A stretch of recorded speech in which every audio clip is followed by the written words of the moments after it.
Hello बच्चों, मैं कमल शर्मा स्वागत करता हूं एक बार फिर से उपहार बैच में। आज हम लोग पढ़ेंगे अकार्बनिक रसायन का अध्याय। जी हां, भौतिक रसायन खत्म हो चुका है, आपके लिए भी मेरे लिए भी। उम्मीद करता हूं कि आप सबने इसकी अभ्यास पुस्तिका लगा ली होगी और बिल्कुल 100% तैयार हैं इस अध्याय में भौतिक रसायन को खत्म करके फोड़ने के लिए। सही बात है ना। अब अकार्बनिक रसायनों में हमारे पास आता है कई सारे अध्याय हैं, तो उनमें एक अध्याय आता है डी तथा एफ ब्लॉक के तत्व। क्या होते हैं डी और एफ ब्लॉक के तत्व? जैसा कि नाम बता रहा है, आवर्त श्रेणी को, आवर्त सारणी को हमने 4 ब्लॉक में बांटा हुआ है आसानी से समझने के लिए। एस ब्लॉक के तत्व कक्षा 11वीं, पी ब्लॉक के 2 वर्ग कक्षा 11वीं, पी ब्लॉक के बचे हुए 4 वर्ग कक्षा 12वीं, डी और एफ ब्लॉक ये हो गए 4 ब्लॉक हमारे। इन ब्लॉक के तत्वों में पढ़ते क्या है? तो इनमें पढ़ते हैं तत्वों के बारे में, उन तत्वों की कुछ भौतिक गुणधर्म, कुछ रासायनिक गुणधर्म, कुछ उनके आवर्त सारणी के गुणधर्म और कुछ उन्हीं तत्वों के महत्वपूर्ण यौगिकों के बारे में कि वो कैसे बनते हैं, उनकी क्या क्या महत्वपूर्ण रासायनिक अभिक्रियाएं होती हैं। तो वैसे ही समझेंगे यहाँ पे डी तथा एफ ब्लॉक के तत्व। तो जैसा नाम बता रहा है, किन तत्वों को हम डी और एफ ब्लॉक के तत्व कहेंगे? उन तत्वों को जिनका आखिरी इलेक्ट्रॉन डी या एफ उपकक्षक में प्रवेश करेगा। जी हां, ब्लॉक हम इसी प्रकार से परिभाषित करते हैं किसी भी तत्व के लिए कि आखिरी इलेक्ट्रॉन किस उपकक्षक में प्रवेश कर रहा है। इस परिभाषा के आधार पर यदि मैं बताऊं तो हीलियम, जिसको वर्ग 18 में रखा गया है, ब्लॉक की परिभाषा के आधार पर वो एस ब्लॉक का तत्व हो जाता है, क्योंकि उसका आखिरी इलेक्ट्रॉन किस में प्रवेश करता है? एस ब्लॉक में। लेकिन उसे रखा गया है वर्ग 18 में क्योंकि वो 18वें वर्ग के साथ समानताएं दिखाता है। हाइड्रोजन, जिसको ना एस ब्लॉक में रखा गया ना पी ब्लॉक में रखा गया, उसको किसी भी वर्ग में नहीं रखा गया, लेकिन फिर भी ब्लॉक की परिभाषा के आधार पे वो एक एस ब्लॉक का तत्व है क्योंकि उसका आखिरी इलेक्ट्रॉन एस उपकक्षक में प्रवेश करता है। तो डी और एफ ब्लॉक के तत्वों को कई बार आपने कहा सुना होगा, इनको हम संक्रमण तत्व या अंतः संक्रमण तत्व कहते हैं। मुख्यतः संक्रमण तत्व कहा जाता है डी ब्लॉक के तत्वों को और अंतः संक्रमण कहा जाता है एफ ब्लॉक के तत्वों को। अब ये संक्रमण क्या मतलब क्या है, क्या मतलब हो सकता है संक्रमण का? तो देखो है क्या, एस ब्लॉक सबसे बाईं तरफ है भाई, बिल्कुल है, और एस ब्लॉक में धातु है, बिल्कुल सही बात। पी ब्लॉक सबसे दाईं तरफ है और पी ब्लॉक में अधातु है। यानी यदि मैं चलते चलते एस ब्लॉक से पी ब्लॉक की तरफ जाऊं तो धात्विक गुण परिवर्तित होता जाएगा अधात्विक गुणों में। तो ये जो परिवर्तन है, जो चेंज है, इसी को संक्रमण कहा जाता है, किसी चीज में बदलाव आना। तो ये बदलाव हमें किससे होते हुए दिखेगा? डी ब्लॉक से। किससे? डी ब्लॉक से। तो इस बदलाव की वजह से डी ब्लॉक के कई सारे तत्वों को कहा जाता है संक्रमण तत्व, या फिर हम इन्हें ट्रांजिशन एलिमेंट भी कहेंगे। क्या कहेंगे? Transition element. अब ये भी देखो, एस ब्लॉक में धात्विक गुणधर्म मिलते हैं, पी ब्लॉक में मुख्यतः अधात्विक मिलते हैं, लेकिन डी तथा एफ ब्लॉक में दोनों प्रकार के गुणों को देखने को मिलेगा। इनमें हर तत्व धातु तो है, लेकिन उसके अंदर कुछ धात्विक गुण है और कुछ अधात्विक गुण है। तो यहां पे हमें उभयधर्मी गुण ज्यादा दिखेंगे। जैसे जो तत्व होंगे वो सहसंयोजी बंध भी बनाएंगे, आयनिक बंध भी बनाएंगे। कई सारे तत्वों के ऑक्साइड अम्लीय भी होते हैं, क्षारीय भी होते हैं। तो ये सारी बातें भी हमें यहाँ पे दिखेंगी। क्योंकि लैंथेनाइड और एक्टिनॉइड को अध्याय से पाठ्यक्रम से हटा दिया गया है, तो उनके बारे में हम थोड़ा बहुत ही जिक्र करेंगे, ज्यादा नहीं पढ़ेंगे। मुख्यतः हमारा फोकस रहेगा डी ब्लॉक पे। अब बच्चों बात करते हैं संक्रमण तत्व। तो संक्रमण तत्व ऐसा नहीं कि डी ब्लॉक के सभी तत्वों को कहा जाता है। संक्रमण तत्व उन्हीं को कहा जाता है जहां पे डी उपकक्ष आंशिक रूप से भरा हो। कब? या तो तत्व की स्थायी अवस्था में या तत्व की सबसे सामान्य ऑक्सीकरण अवस्था में। सबसे सामान्य ऑक्सीकरण अवस्था में। तो डी ब्लॉक के वो तत्व जिनमें डी उपकक्ष आंशिक रूप से भरा होगा। ऐसा इसलिए क्योंकि तभी वो संक्रमण वाले गुणधर्म दिखा पाएंगे। यदि डी के में इलेक्ट्रॉनों को उत्तेजित होने के लिए कुछ खाली उपकक्ष और कुछ भरे उपकक्ष दिखें, तो वहीं पे हमें डी ब्लॉक में संक्रमण देखने को मिलेगा। तो आंशिक रूप से भरा होना बहुत ज्यादा अनिवार्य है। आंशिक रूप का मतलब ये हुआ या तो यहां पे D1 से लेके D9 तक का इलेक्ट्रॉनिक विन्यास होना चाहिए। यदि D0 हुआ तो भी नहीं संक्रमण कहलाएगा क्योंकि वो D खाली हो गया। यदि D10 हुआ तो भी संक्रमण तत्व नहीं कहलाएगा क्योंकि D कक्ष पूरी तरह से पूर्ण रूप से भरा हुआ है। तो यदि मैं बात करूं तो डी ब्लॉक की शुरुआत होती है स्कैंडियम परिवार से। स्कूटी यामाहा लाओ एक मेरे लिए। तो इस कोड से हम याद रखते हैं कि डी ब्लॉक की जो पहला वर्ग है ग्रुप 3, उसमें होता है स्कैंडियम, यट्रियम, लैंथनम और एक्टीनियम। परमाणु क्रमांक इनका 21, 39, 57, 79, 89। और डी ब्लॉक की आखिरी वर्ग होता है जिंक, जिनी कनाडा में होगा। जो अलादीन वाला जिनी है वो कनाडा में होगा। 30, 48, 80 ये इनके परमाणु क्रमांक होते हैं। तो यदि मैं बात करूं तो यहां पे मैं देखूंगा कि जब जिंक होगा उसका बाह्य कक्षक का विन्यास होगा 4s2 3d10। कैडमियम का होगा 5s2 4d10 और मरकरी का होगा 6s2 5d10। तो हर अवस्था में यदि मैं देखूं तो यहां पे डी कक्ष पूरी तरह से भरा हुआ, पूर्ण रूप से भरा हुआ है। और इनकी जो सामान्य ऑक्सीकरण संख्या होती है M2+, वाले धनायन बनाते ही है, तो वहां पे भी हमें S कक्षक तो खाली हो जाता है, लेकिन डी कक्षक अभी भी पूर्ण रूप से भरा होता है। तो इनकी प्राकृतिक अवस्था और सबसे सामान्य ऑक्सीकरण अवस्था, दोनों ही अवस्थाओं में डी उपकक्ष पूर्ण रूप से भरा हुआ है। तो ये डी ब्लॉक के तत्व तो है क्योंकि आखिरी इलेक्ट्रॉन डी में जा रहा है, लेकिन ये संक्रमण तत्व नहीं है। ये सारे के सारे संक्रमण तत्व नहीं है। तो ये ध्यान रखना बच्चों कि हम डी ब्लॉक के प्रत्येक तत्व को संक्रमण तत्व नहीं कहते। मुख्यतः हम ऐसा करते हैं कि डी ब्लॉक और ट्रांजिशन मेटल संक्रमण तत्व एक ही मान लिए जाते हैं, लेकिन ऐसा नहीं है। हाँ, डी ब्लॉक एफ ब्लॉक के सारे तत्व धातु जरूर है, तो चाहे तत्व कहो चाहे धातु कहो एक ही बात है। संक्रमण तत्व संक्रमण धातु एक ही बात है। अब सबसे पहली बात, जब भी मैं बोल रहा हूं कि डी ब्लॉक में सभी के सभी क्या है, धातु है, और धातु है तो इनके पास मुक्त इलेक्ट्रॉन है, मुक्त इलेक्ट्रॉन है तो ये ऊष्मा और विद्युत के अच्छे सुचालक है। जैसे हमें पता है कॉपर की तार हम घरों में यूज क्यों करते हैं, क्योंकि वो ऊष्मा का सुचालक होता है। धात्विक गुणधर्म इसमें बहुत मिलेंगे। सोने की मदद से बहुत पतली पतली हम शीट बना सकते हैं, चांदी की शीट बना सकते हैं, परत बना सकते हैं, तो वो सब यहां मिलेगा। बाह्य कक्ष का विन्यास देखो तो वो मिलेगा NS2 n-1 d 1 से 10, NS2 n-1 d 1 से 10। ये भी समझ में आता है कि डी कक्षा का है तो डी तो आखिरी में भरा जाएगा, लेकिन डी जब भी भरा जाता है वो पिछले वाली कक्षा का भरा जाता है। तो पहले बाहर वाली कक्षा का S भरेगा क्योंकि इसकी ऊर्जा कम है, उसके तत्पश्चात ही बाहर वाली S को भरने के पश्चात ही पिछली वाली कक्षा का D भरा जाएगा, पिछली वाली कक्षा का D भरा जाएगा। तो अगर बाह्य कक्षा N है तो n-1 वाला D भरा जाएगा, जिसमें 1 से लेके कितने इलेक्ट्रॉन आ सकते हैं, 10 इलेक्ट्रॉन। तो यदि मैं बात करूं स्कैंडियम तो इसका आवर्त है 4, तो 4s2 3d1। Titanium 4s2 3d2। Vanadium 4s2 3d3। Chromium 4s2 3d4। Manganese 4s2 3d5।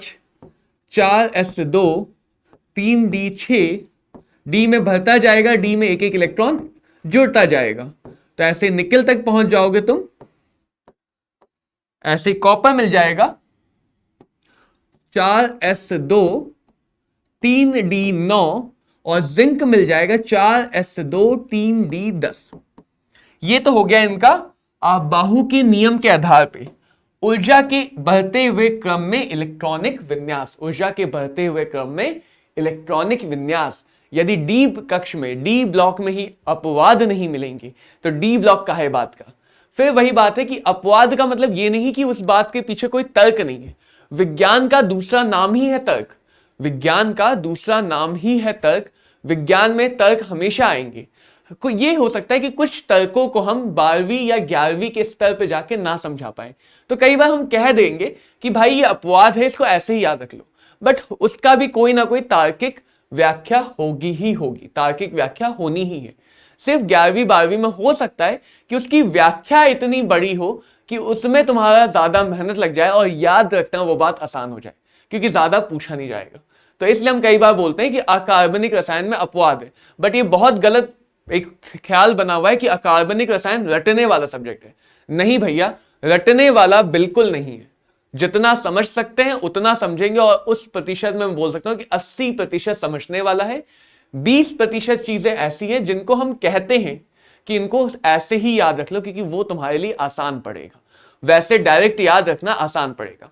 अब जैसे यहां पे अपवाद क्या आता है, क्रोमियम कॉपर का अपवाद सबको पता है, मैं लिख रहा हूं तो कई बच्चों दिमाग में आएगा कि सर ने क्रोमियम कॉपर गलत लिख दिया, तो क्रोमियम कॉपर को इसीलिए मैंने अलग से भेदभाव भी किया, इसके साथ ऊपर लिखा है।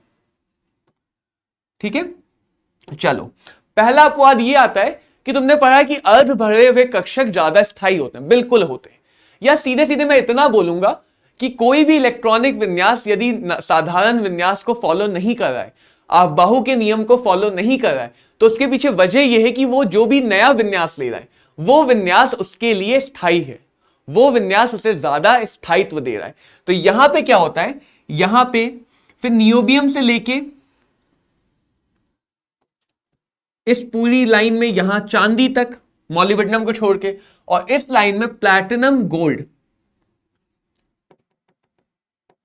तो हमें कहां कहां अपवाद मिलेंगे पहले ये याद रख लो। नियोबियम, इस लाइन में चांदी तक, प्लैटिनम गोल्ड, कॉपर और क्रोमियम, ये है जहां हमें अपवाद मिले। बहुत आसानी से याद रखो, क्रोमियम कॉपर सबको पता है। इस लाइन में अच्छा एक मिनट रुकना, ये लूथियम से सिल्वर और ये हमारा प्लैटिनम से गोल्ड। यहां पे टेक्नीशियम नहीं आएगा क्योंकि पता है वो पहले से आधा भरा हुआ है, पहले से आधा भरा हुआ, तो उसमें अपवाद नहीं आएगा। तो यहां पे क्या है, जहां जहां अपवाद आता है वहां वहां एस में एक इलेक्ट्रॉन कम भरा जाएगा और डी में एक अतिरिक्त इलेक्ट्रॉन भरा जाएगा। लेकिन इसका मतलब यह भी नहीं है कि एस का इलेक्ट्रॉन डी में जाए, ना भैया ना। इसका मतलब यह कि जब वो तत्व का निर्माण हो रहा था तो उस इलेक्ट्रॉन ने पहला प्रवेश ही डी में किया, वो एस में गया ही नहीं। तो यहां पे अपवाद आने की वजह से यहां हो जाएगा 4s1 3d5 अर्ध भरा हुआ कक्षक के स्थायित्व से। इसको समझा सकते हो, हर जगह नहीं समझा सकते हो। यहां पे हो जाएगा 4s1 3d10 पूर्ण भरे हुए कक्षक के स्थायित्व की वजह से। ऐसे यहां पे हो जाएगा 5s2 3d6 आना था, तो यहां पे आ जाएगा 5s1 4d6 की जगह हो जाएगा 7, s2d6 इस पूरी लाइन में आना था। यहां पे s2d7 आना था, तो यहां हो जाएगा 5s2 4d8, यहां पे हो जाएगा 5s1 4d10। ऐसे यहां पे हो जाएगा 6s1 5d10 और यहां पे हो जाएगा 6s1 5d9। देखो जितने नीचे वाले अपवाद लिखे, क्या इनको तुम समझा पाओगे अर्ध भरे हुए कक्षक के आधार पे? यहां पे अर्ध नहीं भरा फिर भी अपवाद आया, यहां पे अपवाद आया, यहां पे अपवाद आया। और अतिरिक्त बात ये याद रखोगे कि जो पैलेडियम है उसमें डबल अपवाद है, पैलेडियम में दुगना अपवाद है। मतलब एक बार अपवाद है तो एस में एक इलेक्ट्रॉन कम हुआ, दो अपवाद है तो एस में 2 इलेक्ट्रॉन कम हो जाएंगे। तो 5s0 4d10 ये हो गया पैलेडियम का इलेक्ट्रॉनिक विन्यास।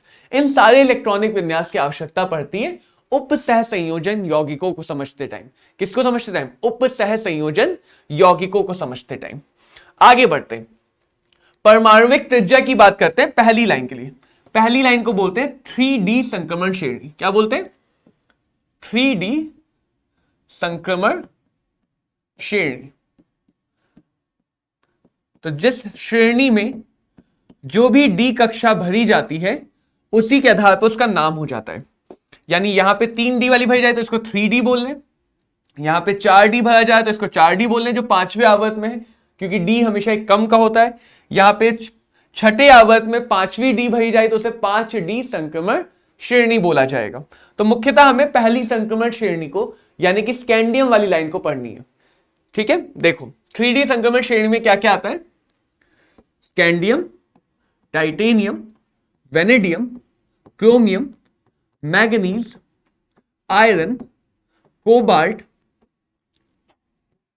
निकेल, कॉपर और जिंक धातु, यही आते हैं 10 धातु है। ठीक है, अब यदि मैं बात करूं तो आगे की तरफ जाने, जब मैं स्कैंडियम से आगे जिंक की तरफ जाऊंगा तो पहली चीज मुझे दिखेगी कि प्रभावी नाभिकीय आवेश ये बढ़ता है।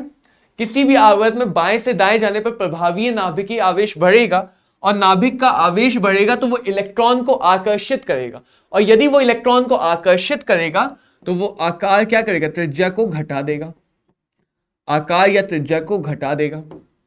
ठीक है, बिल्कुल ठीक बात है, सही समझ में आया है। अब देखो ये है D1, D2, D3, D4 नहीं होता है, D5 हो जाता है सीधे क्रोमियम के अपवाद की वजह से। अर्ध भरा हुआ कक्षा D6, D7, D8, D9 नहीं होता, सीधे D10 हो जाता है, और ये भी D10। तो यदि मैं मैग्नीज को बनाऊं, मैग्नीज को, तो इसमें हमारे पास 5 कक्षक हैं, 1 2 3 4 5 इलेक्ट्रॉन है। तो यानी जैसे ही आयरन का निर्माण होगा, एक अतिरिक्त इलेक्ट्रॉन आएगा और वो अतिरिक्त इलेक्ट्रॉन यहां पे युग्म बनाने लगेगा। युग्म बनाने का मतलब है कि अब वो 2 इलेक्ट्रॉन एक ही उपकक्षक, एक ही कक्षक के अंदर आ गए, और यदि वो एक ही कक्षक के अंदर आ गए तो कहीं ना कहीं उनमें प्रतिकर्षण होगा। यानी आयरन लोहे के बाद से मुझे इलेक्ट्रॉन इलेक्ट्रॉन अंतर प्रतिकर्षण मिलेगा। क्या मिलेगा? इलेक्ट्रॉन इलेक्ट्रॉन अंतर प्रतिकर्षण मिलेगा। और इस प्रतिकर्षण की वजह से इलेक्ट्रॉन दूर जाना चाहेंगे, और दूर जाना चाहेंगे तो आकार को क्या करना चाहेंगे? बढ़ाना चाहेंगे, आकार को बढ़ाना चाहेंगे। यानी अब इस वजह से आकार बढ़ेगा। तो यदि मैं डी ब्लॉक में सामान्य प्रकृति की बात करूं तो पहले आगे जाने पे आकार घटेगा, फिर आकार बढ़ने और घटने दोनों के चीजें काम कर रही हैं। तो कुछ देर तक आकार ना बढ़ पाएगा ना घट पाएगा। मतलब पहले क्या हो रहा है? पहले तत्व को खींचा जा रहा है तो वो अंदर आ रहा है, फिर क्या हो रहा है? एक समय ऐसा है कि उसे अंदर खींचा भी जा रहा है और बाहर भी खींचा जा रहा है। तो कुछ समय के लिए उसको अंदर खींचना और बाहर की तरफ जाना बराबर हो जाता है, तो जिसके से आकार नियत रह जाएगा। तो कुछ देर तक आकार नियत रह जाएगा, जैसे जैसे आगे जाते जाएंगे प्रतिकर्षण बढ़ता जाएगा और कुछ समय बाद आकार वापस से बढ़ने लगेगा। तो यहां पे हमें कुछ ऐसा देखने को मिलता है। वक्र में दिखाऊं तो कुछ ऐसा देखने को मिलता है आकार का क्रम, कि प्रथम घटेगा, कुछ देर तक नियत रहेगा और फिर वापस से बढ़ने लगेगा। तो डी ब्लॉक में आकार हमें इस तरह से चलता हुआ, इस तरह से बदलता हुआ दिखेगा। यही हमें 4D, यही हमें 5D संक्रमण श्रेणी में भी मिलेगा।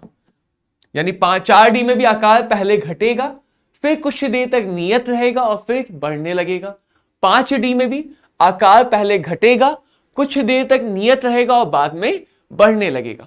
लेकिन अब काम की बात पे आते हैं। अगर मैं 3D से 4D की तरफ आऊं तो कक्षा के तो बढ़ गई ना। 3D में कुल 4 कक्षाएं हैं, चौथे आवर्त में कुल 4 कक्षाएं, इसमें 5 कक्षाएं हो गई, इसमें 6 कक्षाएं हो गई। तो कक्षा बढ़ने की वजह से 3D के किसी भी तत्व से 4D के उस तत्व का आकार बड़ा होगा ही नहीं होगा। यानी यदि 3D वाला यहां पे मिल रहा है तो 4D वाला इसी आकार में, इसी शेप में हमें ऊपर मिलेगा। पहले घटा, फिर नियत, फिर बढ़ गया। 5D वाला कहां होगा? तो 5D में तो लगेगा और बढ़ना चाहिए, 5D में तो और बढ़ना चाहिए। तो 5D वाला हमें 4D से ऊपर मिलता है, 4D से कहां मिलता है? ऊपर। लेकिन ये क्या में हो गया? ये क्या देखने को मिल रहा है? ई कैसे हो गया भैया? 5D वाला हमें यहां कहां मिल गया? 4D पे चिपका हुआ। देख लो, एनसीईआरटी में भी देख सकते हो, ग्राफ बना हुआ है। शायद मैंने भी बनाया है, यहां पे नहीं बनाया है, लेकिन तुम्हें वजह दिखा दी मैंने। 4D से 5D में जाने में हमें क्या दिख रहा है? कि आकार का जो बढ़ना है बहुत बहुत कम है। यानी कि नीचे जाने पे 4D और 5D के बीच में आकार उतना नहीं बढ़ा जितना 3D से 4D में बढ़ा। आकार लगभग बराबर हो गया। उदाहरण लूं तो स्कैंडियम यट्रियम का आकार तो बढ़ा, लेकिन यट्रियम लैंथनम का आकार में ज्यादा अंतर नहीं आया। जिरकोनियम हाफनियम का आकार लगभग बराबर है।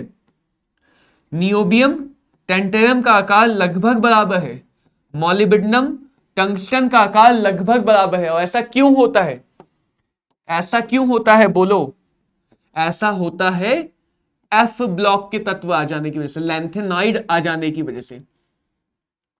कि जब एफ ब्लॉक आ जाएगा तो एफ के 14 इलेक्ट्रॉन भी आ जाएंगे, एफ कक्षा आ जाएगी। और हमें पता है एफ कक्षा नाभिक का उतना अच्छा रक्षण नहीं कर पाती है जितनी एस और पी कक्षाएं करती। यानी मैं क्या कहना चाह रहा हूं? मैं ये कहना चाह रहा हूं, जो तुम सुन रहे हो, कि एफ कक्षा, जितनी भी एफ कक्षाएं होंगी उनके लिए जो नाभिकीय परिरक्षण होता है वो कम होता है। यानी वो नाभिक के आसपास उतना अच्छा घेराबंदी नहीं कर पाते। तो यदि घेराबंदी नहीं कर पाएंगे तो नाभिक के आवेश को बाहर जाना आसान हो जाएगा। तो इस घेराबंदी के कमजोर होने की वजह से इसको हम ढाल कह सकते हो। तुम ये कह सकते हो कि नाभिक के आसपास जो भी इलेक्ट्रॉन होते हैं वो एक ढाल बनाते हैं, जिसके से नाभिक का आवेश बाहर तक कम पहुंच पाता है। तो ये ढाल अच्छी नहीं बना रहा है, एफ वाला ढाल बढ़िया नहीं बना रहा है, मजेदार नहीं बना रहा है। तो ढाल अच्छी ना बनने की वजह से जो प्रभावी आवेश बाहर तक पहुंचेगा वो ज्यादा पहुंचेगा, वो ज्यादा पहुंचेगा तो आकर्षण बढ़ेगा। और यदि आकर्षण बढ़ गया तो आकार क्या होगा? आकार कम हो जाएगा। तो 4D से जब 5D की तरफ जा रहा है तो आकार बढ़ा क्योंकि एक कक्षा बढ़ गई, 5 से 6 कक्षाएं हो गई, लेकिन उस 6 कक्षा को खींच के अंदर ले आए। तो इस आकार के घटने को कहते हैं लेंथेनाइड संकुचन। क्या कहते हैं? लेंथेनाइड संकुचन। किसकी वजह से होता है? लेंथेनाइड कणों के आने के बाद।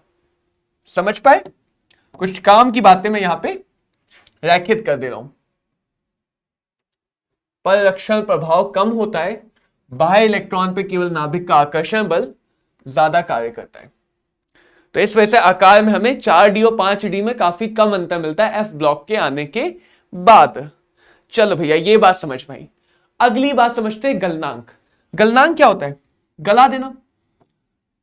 तो गलनांक सीधे सीधे निर्भर करता है धात्विक बंध पे। किस पे निर्भर करता है?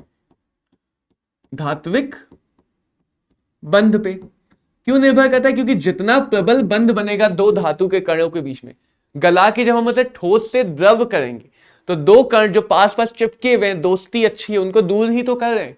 तो जितना ज्यादा उनकी गहरी दोस्ती होगी, दूर करना उतना मुश्किल होगा। अब धातु बंध बनाते क्यों है, इस बात को समझ लेते हैं। देखो हर बात के पीछे हम ऐसे ही समझेंगे तर्क बिठाते हुए कि धातु बंध क्यों बनाता है, क्योंकि इसके मुक्त इलेक्ट्रॉन होते हैं, वही तो होता है धात्विक बंध, नाभिक और मुक्त इलेक्ट्रॉनों के बीच का बंध। तो मुक्त इलेक्ट्रॉन यदि ज्यादा होंगे, यानी कि यदि मेरे पास अयुग्मित इलेक्ट्रॉन ज्यादा होंगे, ऐसे इलेक्ट्रॉन जो बंध बना सके, युग्मित इलेक्ट्रॉन तो बंध नहीं बना पाएंगे। तो यदि मेरे पास अयुग्मित इलेक्ट्रॉन ज्यादा होंगे तो धात्विक बंध ज्यादा प्रबल बनेगा, और धात्विक बंध यदि ज्यादा प्रबल बनेगा तो गलनांक भी ज्यादा हो जाएगा।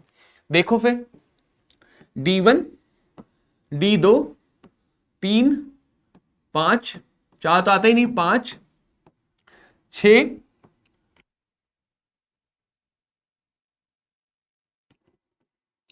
9 की जगह 10 और D10, यही तो मिल रहा हमें। अभी पीछे भी देखा था D5 तक सारे इलेक्ट्रॉन अयुग्मित है। D6 से इलेक्ट्रॉन का युग्मन शुरू होगा, तो अयुग्मित इलेक्ट्रॉनों की संख्या पहले D1 से D5 तक बढ़ी, D1 से D5 तक बढ़ी, और D1 से D5 तक यदि अयुग्मित इलेक्ट्रॉनों की संख्या बढ़ गई तो धात्विक बंध भी प्रबल होगा, धात्विक बल की शक्ति बढ़ेगी, जिसकी वजह से जो गलनांक है वो भी पहले बढ़ते हैं। ठीक है। अब मैग्नीज अपवाद के रूप में नीचे चला गया, जो बीच में आता है D5, जो अर्ध भरा हुआ कक्षक है, वो अपने स्थायित्व की वजह से कमजोर धात्विक बंध बनाता है, इसलिए उसका गलनांक अपवादित रूप से कम है। मैग्नीज का भी और टेक्नीशियम का भी, जो भी बीच में आते हैं उनका अपवादित रूप से कम है।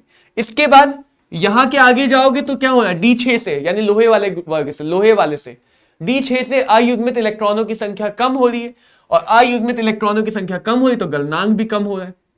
गलनांक भी क्या हो रहा है, कम हो रहा है। तो यही हमें सामान्य नियम देखने को मिलता है कि डी ब्लॉक में यदि मैं किसी भी श्रेणी में आगे जाऊंगा तो पहले गलनांक बढ़ेगा और फिर घटेगा, पहले बढ़ेगा और फिर क्या होगा, घटेगा। और नीचे जाने पे बात करूं अगर मैं, पहले घटेगा, उल्टा लिख दिया मैंने, सीधा कर लेते हैं इसे, SN2 अभिक्रिया करा के इन्वर्जन हो जाएगा, पहले बढ़ेगा फिर घटेगा। किसमें, आवर्त में। किसमें, आवर्त में।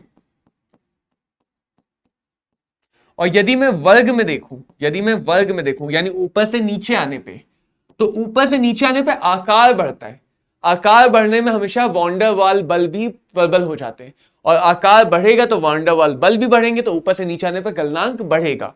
ऊपर से नीचे आने पे गलनांक क्या होगा? बढ़ेगा। तो जैसे आकार हमें पता है 4D और 5D का ज्यादा भिन्न नहीं है, तो उनके गलनांक भी ज्यादा भिन्न नहीं होंगे। तो 3D और 4D के बीच में भिन्नता या डिफरेंस या अंतर ज्यादा है, 4D और 5D के बीच में अंतर कम है। लेकिन नीचे जा रहे हैं, यानी वर्ग में जब नीचे जाओ तो गलनांक बढ़ रहा है, गलनांक बढ़ रहा है। इधर हम नीचे गए, इधर हम ऊपर गए, इधर नीचे इधर ऊपर, डांस हो गया यहाँ पे। आयनन ऊर्जा की बात करें तो आयनन ऊर्जा का मतलब समझ रहा था कि किसी भी गैसीय धातु है, उसका सबसे बाहरी कक्षा का इलेक्ट्रॉन है, और उस बाहरी कक्षा का इलेक्ट्रॉन जो सोया बैठा उसको ऊर्जा दे दी। उस ऊर्जा को पाते उसकी आंखें चमक पड़ी और वो भाग निकला वहां से। तो किसी भी बाह्य कक्षा के इलेक्ट्रॉन को निकालने के लिए जो न्यूनतम ऊर्जा दी जाती है, उस न्यूनतम ऊर्जा को बोलते हैं आयनन ऊर्जा। ये बात तो समझ में आ रही है कि यहाँ पे नियमित तो नहीं होगा। अभी तक देख के पता चल गया कि यहाँ पे कोई भी चीज नियमित रूप से नहीं बढ़ेगी, यहाँ पे हर चीज अनियमित रूप से बढ़ेगी या घटेगी। तो आयनन ऊर्जा भी अनियमित रूप से बढ़ती है। क्यों बढ़ती है? वही बात है, धात्विक बंध यदि प्रबल होगा तो इलेक्ट्रॉन निकालना मुश्किल होगा, धात्विक बंध यदि दुर्बल होगा तो इलेक्ट्रॉन निकालना आसान होगा। तो इसको भी वहीं से देख सकते हैं। कुछ अपवाद है, कुछ मुख्य ऊर्जा का क्रम है, वो याद रखना है। द्वितीय आयनन ऊर्जा यानी दूसरा इलेक्ट्रॉन निकालने की ऊर्जा क्रोमियम की सबसे ज्यादा होती है आयरन और मैग्नीज से। आवर्त में बढ़ने के बजाय घटने लगी। क्रोमियम की आयरन मैग्नीज से ज्यादा है क्योंकि अर्धभरावा कक्षक है, और कॉपर की जिंक से ज्यादा है। यानी दूसरा इलेक्ट्रॉन निकालना कॉपर जिंक में, कॉपर में मुश्किल है। तो जहां जहां उल्टा क्रम दिख रहा है वहां वहां हम याद रखेंगे। तृतीय की बात करें यानी तीसरा इलेक्ट्रॉन निकालने की ऊर्जा देखो तो क्रोमियम की सबसे बीच में चली गई, मैग्नीज आगे आ गया, मैग्नीज क्रोमियम Fe, ये बस मैग्नीज कूद के आगे आ गया तृतीय आयनन ऊर्जा पे। तृतीय आयनन ऊर्जा के उस समय मैग्नीज अर्धभरावा कक्षक है। जब तीसरा इलेक्ट्रॉन निकालोगे तो Mn2+ के प्रक्रिया में होगा, यानी D5 वाले में होगा। अर्धभरे कक्षक की वजह से इसकी आयनन ऊर्जा ज्यादा हो जाती है। और जिंक की, क्योंकि ये तीसरी ऊर्जा के लिए पूर्ण भरा हुआ कक्षक है, तो तीसरी आयनन ऊर्जा 3D श्रेणी में सबसे ज्यादा जिंक की है। इसको भी समझा सकते हैं, बट बेटर है कि इसको तुम सीधे याद रखो, इन बातों को सीधे सीधे याद रखो। ऐसा नहीं कि तुम याद नहीं रख सकते, तुम्हें याद रखने की प्रक्रिया बहुत अच्छी है। घनत्व की बात करें तो घनत्व भी देखो कि डी ब्लॉक के परमाणु भारी होते हैं, डी ब्लॉक के परमाणु भारी होते हैं और आकार में छोटे होते हैं। आकार में कैसे होते हैं? छोटे होते हैं। तो आयतन कम है, मास द्रव्यमान ज्यादा है, तो घनत्व ज्यादा होगा, नहीं कि कम आयतन में ज्यादा द्रव्यमान भरा है। तो इनका एस ब्लॉक के मुकाबले घनत्व क्या होता है? एस ब्लॉक के मुकाबले घनत्व ज्यादा होता है, घनत्व ज्यादा होता है। समझ पाए? ठीक। अगर बात करो तो ऑस्मियम और इरिडियम, इनका घनत्व अधिकतम है। वैसे तो इरिडियम का थोड़ा सा ज्यादा, 22.6, 22.57, 0.04 घनत्व ज्यादा है। तो सबसे अधिकतम तो इरिडियम का है, लेकिन लगभग हम मान लेते हैं कि ऑस्मियम इरिडियम का लगभग बराबर घनत्व है। और पूरी आवर्त श्रेणी में S block, P block, D block, F block सब मिला के इनका घनत्व सबसे ज्यादा है। 3D में बात करो तो कॉपर का आकार सबसे छोटा होने की वजह से कॉपर का घनत्व सबसे ज्यादा, और स्कैंडियम का आकार सबसे बड़ा होने की वजह से स्कैंडियम का घनत्व सबसे कम होता है। तो 3D वालों के लिए तो हमें कुछ उदाहरण, कुछ बातें याद रखनी है। कॉपर का आकार सबसे छोटा होने की वजह से कॉपर का घनत्व सबसे ज्यादा, और स्कैंडियम का आकार सबसे बड़ा होने की वजह से स्कैंडियम का घनत्व सबसे कम होता है। अब बच्चों आते हैं रासायनिक गुणधर्म। ये बहुत महत्वपूर्ण बात है। यहां भी वही बात आती है कि ऑक्सीकरण संख्या। ऑक्सीकरण संख्या क्यों? क्योंकि ये आयनिक बंध बनाते हैं। कौन सा बंध बनाते हैं? धातु है ना, तो आयनिक बंध बनाएंगे। अब जब ये आयनिक बंध बना रहे हैं तो आयनिक बंध के लिए हम ये देखेंगे कितना आवेश आ सकता है। वो आवेश आना निर्भर करता है इनके बाह्य या संयोजी इलेक्ट्रॉनों की संख्या पे। तो देखो, एक तो वो ऑक्सीकरण संख्या मिलेगी जो उसके पास कुल इलेक्ट्रॉन है। यहां पे देखूं S2 D1 S2 D2, हर बार देखो मैं इलेक्ट्रॉनिक विन्यास का प्रयोग कर रहा हूं, ये तुम्हें भी याद होने चाहिए। इलेक्ट्रॉनिक विन्यास लिखना सबको आना चाहिए, क्योंकि जितना इलेक्ट्रॉनिक विन्यास को समझोगे उतनी आसानी से ये अध्याय या कोई भी अकार्बनिक रसायन समझ जाओगे। S2D6, S2D7, S2D8, S2D9, D10 हो जाएगा, S1D10 और S2D10। देखो अयुग्मित इलेक्ट्रॉन देखेंगे, यहां पे 2s में 1d में कुल मिला के 3, तो हमें 3 वाली ऑक्सीकरण संख्या मिल जाएगी। ठीक, 2s में 2d में अयुग्मित 4 वाली ऑक्सीकरण संख्या मिल जाएगी, 2s में युग्मित और 3d में, तो d के सिर्फ अयुग्मित इलेक्ट्रॉन देखना, 3d में 5 वाली ऑक्सीकरण संख्या मिल जाएगी, एक s में 5d में 6 हो गए, 6 वाली ऑक्सीकरण प्लस 6 तक जाएगा, 2d में 2s में युग्मित और 5d में अयुग्मित अधिकतम 7 वाली ऑक्सीकरण संख्या में जाएगा। यहां से गड़बड़ होनी शुरू होगी, यहां से d में 6 है लेकिन 2 युग्म बना चुके, तो वो कम करेंगे, बचे कितने 4 अयुग्मित, 4 अयुग्मित 2, यहां कितना मिला 6। यहां पे देखो 3 ही अयुग्मित है, 3 ही अयुग्मित है, 2 बचे, तो ये 5 तक जा सकता है, लेकिन जाता कहां तक है 4 तक ही जाता है, जाता कहां तक है 4 तक ही जाता है। निकिल में देखो 2d में बचे अयुग्मित, 2s के बचे युग्मित, अधिकतम 4, अधिकतम 4। कॉपर में देखोगे तो सिर्फ एक ही बचा है और d में 10 है, तो कॉपर एक ही जाना था, बट वो D9 वाला अगर सोचोगे तो 2 तक जा सकता है। और जिंक में देखो तो 2 ही बचे हैं, d में कोई भी अयुग्मित नहीं बचा, तो d में कोई इलेक्ट्रॉन हिस्सा नहीं लेता, जिंक वाला वर्ग कहां तक जाएगा 2 तक।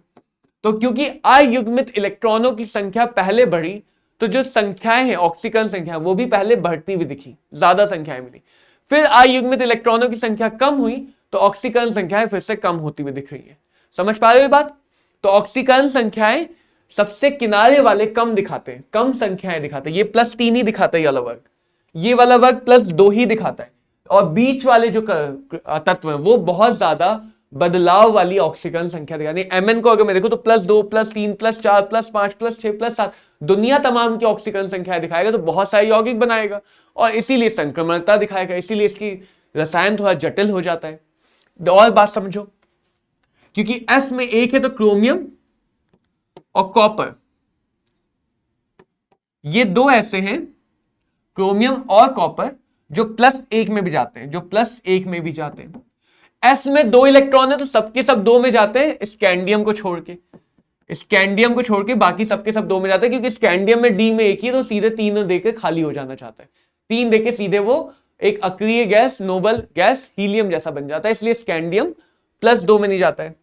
टाइटेनियम अब +4 है तो एक एक कम करते जाओ, कि कम अयुग्मित इलेक्ट्रॉनों को उपयोग करें, चारों को ना यूज करें, तो +4 +3 +2, S के 2 इलेक्ट्रॉन तो देखो सब में है, फिर एक एक बढ़ाते जाओ अयुग्मित इलेक्ट्रॉनों के आधार पर, ये इनकी ऑक्सीकरण संख्याएं मिल जाएंगी, ये इनकी क्या मिलेंगी ऑक्सीकरण संख्याएं।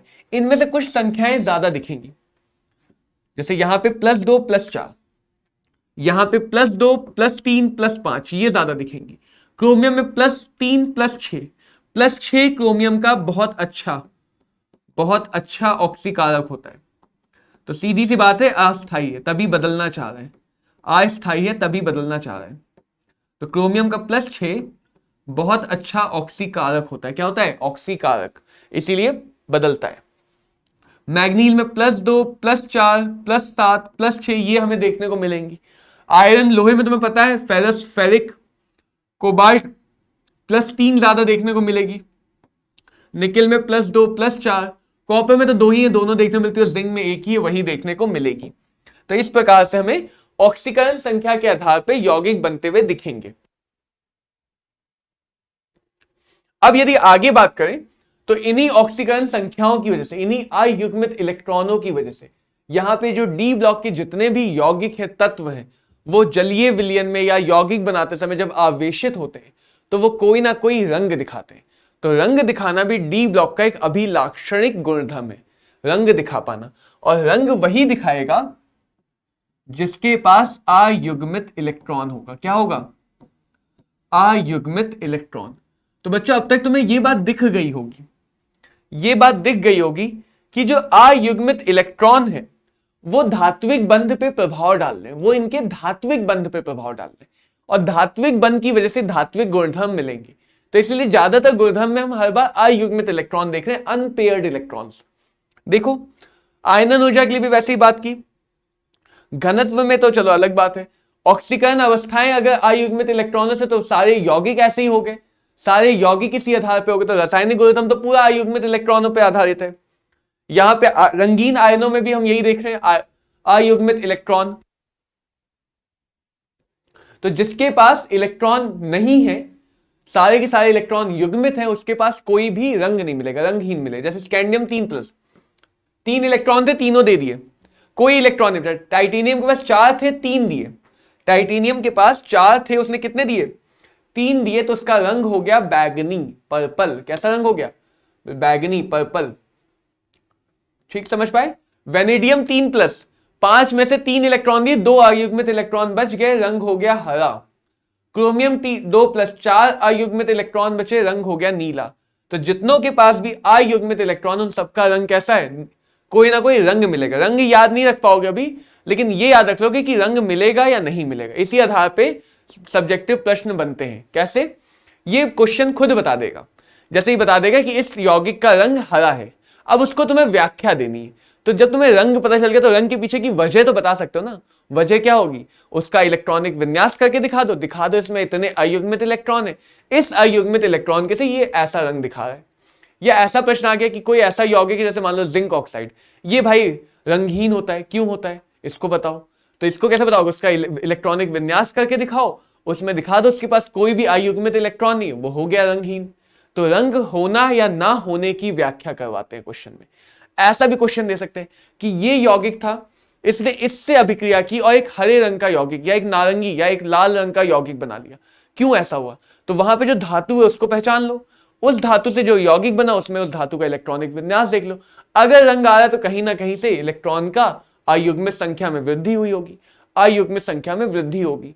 तो कहीं ना कहीं हम रंगों के बेसिस पे जो क्वेश्चन बनते हैं उनकी व्याख्या अयुग्मित इलेक्ट्रॉन दिखा के करते हैं। क्या दिखा के करते हैं? अयुग्मित इलेक्ट्रॉन। जैसे टाइटेनियम 4+ देखो, तो टाइटेनियम के पास 4 थे, चारों चले गए, कोई इलेक्ट्रॉन युग्मित अयुग्मित नहीं बचा, रंगहीन। जिंक देखो, रंगहीन। तो जितने भी अयुग्मित इलेक्ट्रॉन वाले यौगिक होंगे वो सब रंगहीन होंगे, वो सब रंगीन होंगे, और जितने में युग्मित इलेक्ट्रॉन होंगे वो सब रंगहीन होंगे। तो रंगीन आयनों का निर्माण कर पाना ये डी ब्लॉक के तत्वों का एक बहुत महत्वपूर्ण गुणधर्म है कि इनके ज्यादातर यौगिक रंगीन होते हैं अयुग्मित इलेक्ट्रॉनों की वजह से। और यदि अयुग्मित इलेक्ट्रॉनों के से यौगिक रंगीन होंगे तो उनमें हमारे पास अनुचुंबकीय गुण भी मिलेगा। तो इस आधार पे हम ये भी बता सकते हैं कि कोई यौगिक अनुचुंबकीय पैरामैग्नेटिक है या प्रतिचुंबकीय डायामैग्नेटिक। जैसे यहां पे टाइटेनियम 4+ अनुचुंबकीय नहीं है, प्रतिचुंबकीय है।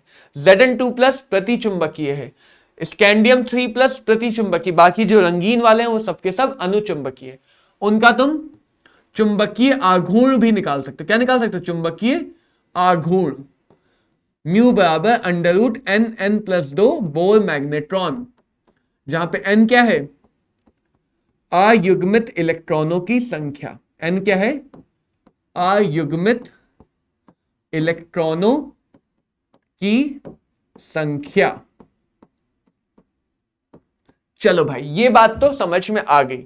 आगे समझते हैं कि डी ब्लॉक के तत्व और उनके यौगिक किसी वजह से, जैसे संक्रमण तत्व में बहुत सारी खास विशेषताएं, तो किसी वजह से ये अलग अलग अभिक्रियाओं के लिए उत्प्रेरक का काम करते हैं, यानी अभिक्रियाओं की गति को बढ़ा या घटा देते हैं। अधिकांश रूप से तो बढ़ाएंगे, उत्प्रेरक अगर हम मिला रहे हैं तो गति को बढ़ा देते हैं।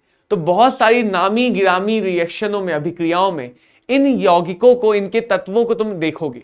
जैसे सबने हेबर प्रक्रिया देखी, उसमें आयरन होता है। ओस्टवाल्ड प्रक्रिया सुनी, उसमें प्लैटिनम यूज होता है।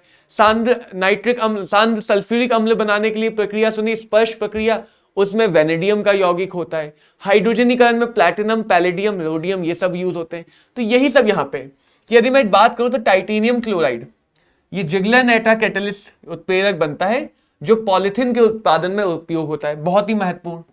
इसके साथ ट्राई इथाइल एल्यूमिनियम का भी उपयोग होता है, लेकिन मैं सिर्फ डी ब्लॉक का नाम देखा हूं। V2O5 वेनेडियम पेंटाऑक्साइड, स्पर्श प्रक्रिया में, संपर्क प्रक्रिया में H2SO4 का निर्माण इसी से होता है। MnO2 मैग्नीज डाइऑक्साइड, KCl3 के वियोजन से O2 के उत्सर्जन में, O2 के उत्पादन में।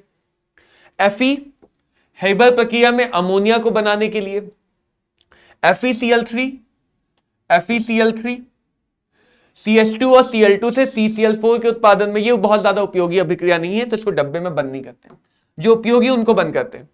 ठीक है, पैलेडियम हाइड्रोजनीकरण में, जैसे किसी भी कार्बनिक यौगिक का हाइड्रोजनीकरण कर सकते हो। प्लैटिनम संपर्क प्रक्रिया में पहले यूज होता था। ठीक है, ये सारे प्लैटिनम, रोडियम ओस्टवाल्ड प्रक्रिया में नाइट्रिक अम्ल बनाने में उपयोग होता है। तो डी ब्लॉक के तत्व खुद भी और उन तत्वों से बने यौगिक भी अच्छे उत्प्रेरक की तरह काम में आते हैं, उत्प्रेरक की तरह काम में आते हैं और अभिक्रिया की गति को परिवर्तित करने में सहयोग देते हैं। इसके बाद डी ब्लॉक के तत्वों की अगर बात की जाए तो इनमें एक और खास बात है, ये अंतरकाशी यौगिक बनाते हैं। मतलब जो इन धातुओं का जालक होता है, जो धातुओं का जालक होता है उसमें धातु के कणों के बीच में छोटे छोटे स्थान खाली होते हैं, उन स्थानों को कहते हैं अंतरकाशी स्थान। और उन स्थान पे ये अधातु, छोटे छोटे अधातुओं के तत्वों को अवशोषित कर लेते हैं। यानी यहाँ पे कोई रासायनिक अभिक्रिया नहीं हुई, यहाँ पे कोई रस समीकरण मति वाला यौगिक नहीं बनेगा, किसी भी अनुपात में यौगिक बन जाता है। तो ऐसे यौगिकों को बोलते हैं अंतरकाशी यौगिक। तो इन अंतरकाशी यौगिक में हो सकता है वो हाइड्रोजन को, हो सकता है वो कार्बन को, ऑक्सीजन को, नाइट्रोजन को, इस प्रकार के छोटे छोटे जो हमारे अधातु के कण होते हैं, परमाणु होते हैं, उनको ये अवशोषित करते हैं। जैसे आयरन का फेरिक कार्बाइड एक यौगिक बनता है जिसमें वो कार्बन को अवशोषित करता है। तो इनमें कुछ विशेष यौगिकों में कुछ गुणधर्म है, जैसे जो भी अंतरकाशी यौगिक हैं, क्योंकि उनमें खाली जगह भी उपयोग में आ गई तो अब बंद स्ट्रांग हो गए, तो इसकी वजह से इनके गलनांक उच्च होते हैं, इनके गलनांक शुद्ध धातुओं से ज्यादा होते हैं। इनमें कठोरता बढ़ जाती है, ये कठोर हो जाते हैं। इनमें धात्विक चालकता अभी भी मिलेगी, क्योंकि जो धातु के मुक्त इलेक्ट्रॉन है उनको अधातुओं ने लिया नहीं। तो यही इसलिए मैंने कहा यहाँ पे रासायनिक अभिक्रिया नहीं हुई, यहाँ पे सिर्फ अवशोषण हुआ। तो धातुओं के मुक्त इलेक्ट्रॉन अभी भी मुक्त हैं, और अगर इलेक्ट्रॉन मुक्त है तो वो चालकता देंगे ही देंगे, चालकता देंगे ही देंगे, इसलिए चालकता होती है। और क्योंकि धातु के आसपास अधातु आ चुका है तो अब रासायनिक रूप से इनकी क्रिया खत्म हो जाती है, ये रासायनिक रूप से कैसे हो जाते हैं, निष्क्रिय हो जाते हैं। तो अंतरकाशी यौगिकों में हमें इस प्रकार की गुणधर्म देखने को मिलेंगे। अगला आता है मिश्रातुओं का, मिश्र धातुओं का निर्माण। ये क्या बात है, अब समझो। अभी हमने देखा था कि डी ब्लॉक में जो आकार है पहले घटा, फिर नियत हुआ, फिर बढ़ा। तो घटने बढ़ने के चक्कर में आकार लगभग बराबर होता है, यानी इनके जालक एक जैसे होंगे। जालक एक जैसे होंगे तो होगा क्या कि वो जालक में अगर मैं एक धातु को हटा के दूसरा धातु लगा दूं तो भी ज्यादा डिस्टर्बेंस नहीं होगा, ज्यादा परिवर्तन नहीं आएगा। तो इनके आकार बराबर होने की वजह से, आकार समान होने की वजह से,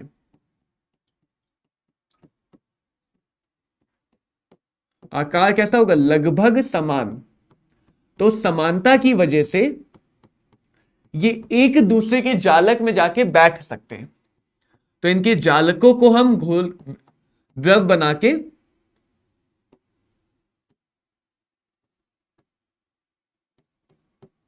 इनके जालकों को हम द्रव बना के आपस में मिला के फिर वापस से ठोसीकरण कर सकते हैं। तो जालकों में एक धातु को हटा के दूसरे धातु को लाया जा सकता है, और इन्हीं धातुओं से मिले हुए एक समांगी यौगिक को कहा जाता है मिश्र धातु या एलॉय। क्या कहा जाता है, मिश्र धातु या एलॉय। जैसे तुमने ब्रास, तांबे का नाम सुना होगा, पीतल का नाम सुना होगा, स्टील का नाम सुना होगा, नाइक्रोम का नाम सुना होगा। जो निकेल और क्रोमियम का एलॉय होता है, मिश्र धातु होता है। तो ये सारे मिश्र धातु होती हैं जो किससे बनती है, डी ब्लॉक के दो धातु या तीन धातु या धातु और कुछ अधातुओं को आपस में गलाते हैं और गला के वापस उनका ठोसीकरण करते हैं। तो कुछ धातु के स्थानों पे किसी दूसरी धातु के परमाणु आके बैठे जाते हैं और बहुत अच्छे से आके फिट हो जाते हैं, क्योंकि आकार लगभग बराबर है तो ज्यादा पता नहीं चलता है कि कोई धातु बदला गया। लेकिन इसके आने से गुणधर्म में बहुत ज्यादा सुधार हो जाता है। अलग अलग प्रक्रिया से बने हुए मिश्र धातु अलग अलग गुणधर्म दिखाते हैं। जैसे नाइक्रोम का जो गलनांक है वो बहुत उच्च हो जाता है, तो इसको हीटर में देखा होगा, हीटर वायर में यूज करते हैं। ठीक है, स्टील के अंदर ये कोरोजन जंग से बच जाता है, जंग रोधक बन जाता है, तो इसको फिर जंग आसानी से नहीं लगता है। पीतल तांबे के अलग अलग उपयोग देखें, तांबे के बर्तनों में लोग खाना वाना खाते हैं, तो अलग अलग मिश्र धातुओं का अलग अलग उपयोग होता है उनके गुणधर्मों के आधार पे। सोल्डर सुना होगा, जिससे हम दो धातुओं को जोड़ते हैं, उसका गलनांक कम हो जाता है मिश्र धातु बनने में। तो मिश्र धातु बनने से अलग अलग गुणधर्म आएंगे, तो हम एक जनरल गुणधर्म नहीं पढ़ते, हर मिश्र धातु का अलग से देखा जाता है। आगे बढ़ेंगे और आगे समझेंगे कुछ महत्वपूर्ण यौगिक। तो इस अध्याय में हमें दो यौगिक समझने, एक है पोटेशियम डाइक्रोमेट और दूसरा है पोटेशियम परमैंगनेट। दोनों ही प्रबल ऑक्सीकारक हैं, पोटेशियम डाइक्रोमेट भी और पोटेशियम परमैंगनेट भी। तो बात करते हैं कि पोटेशियम डाइक्रोमेट को कैसे बनाते हैं। तो बच्चों तुम लोगों ने सुना होगा एक क्रोमाइट नाम की ओर होती है।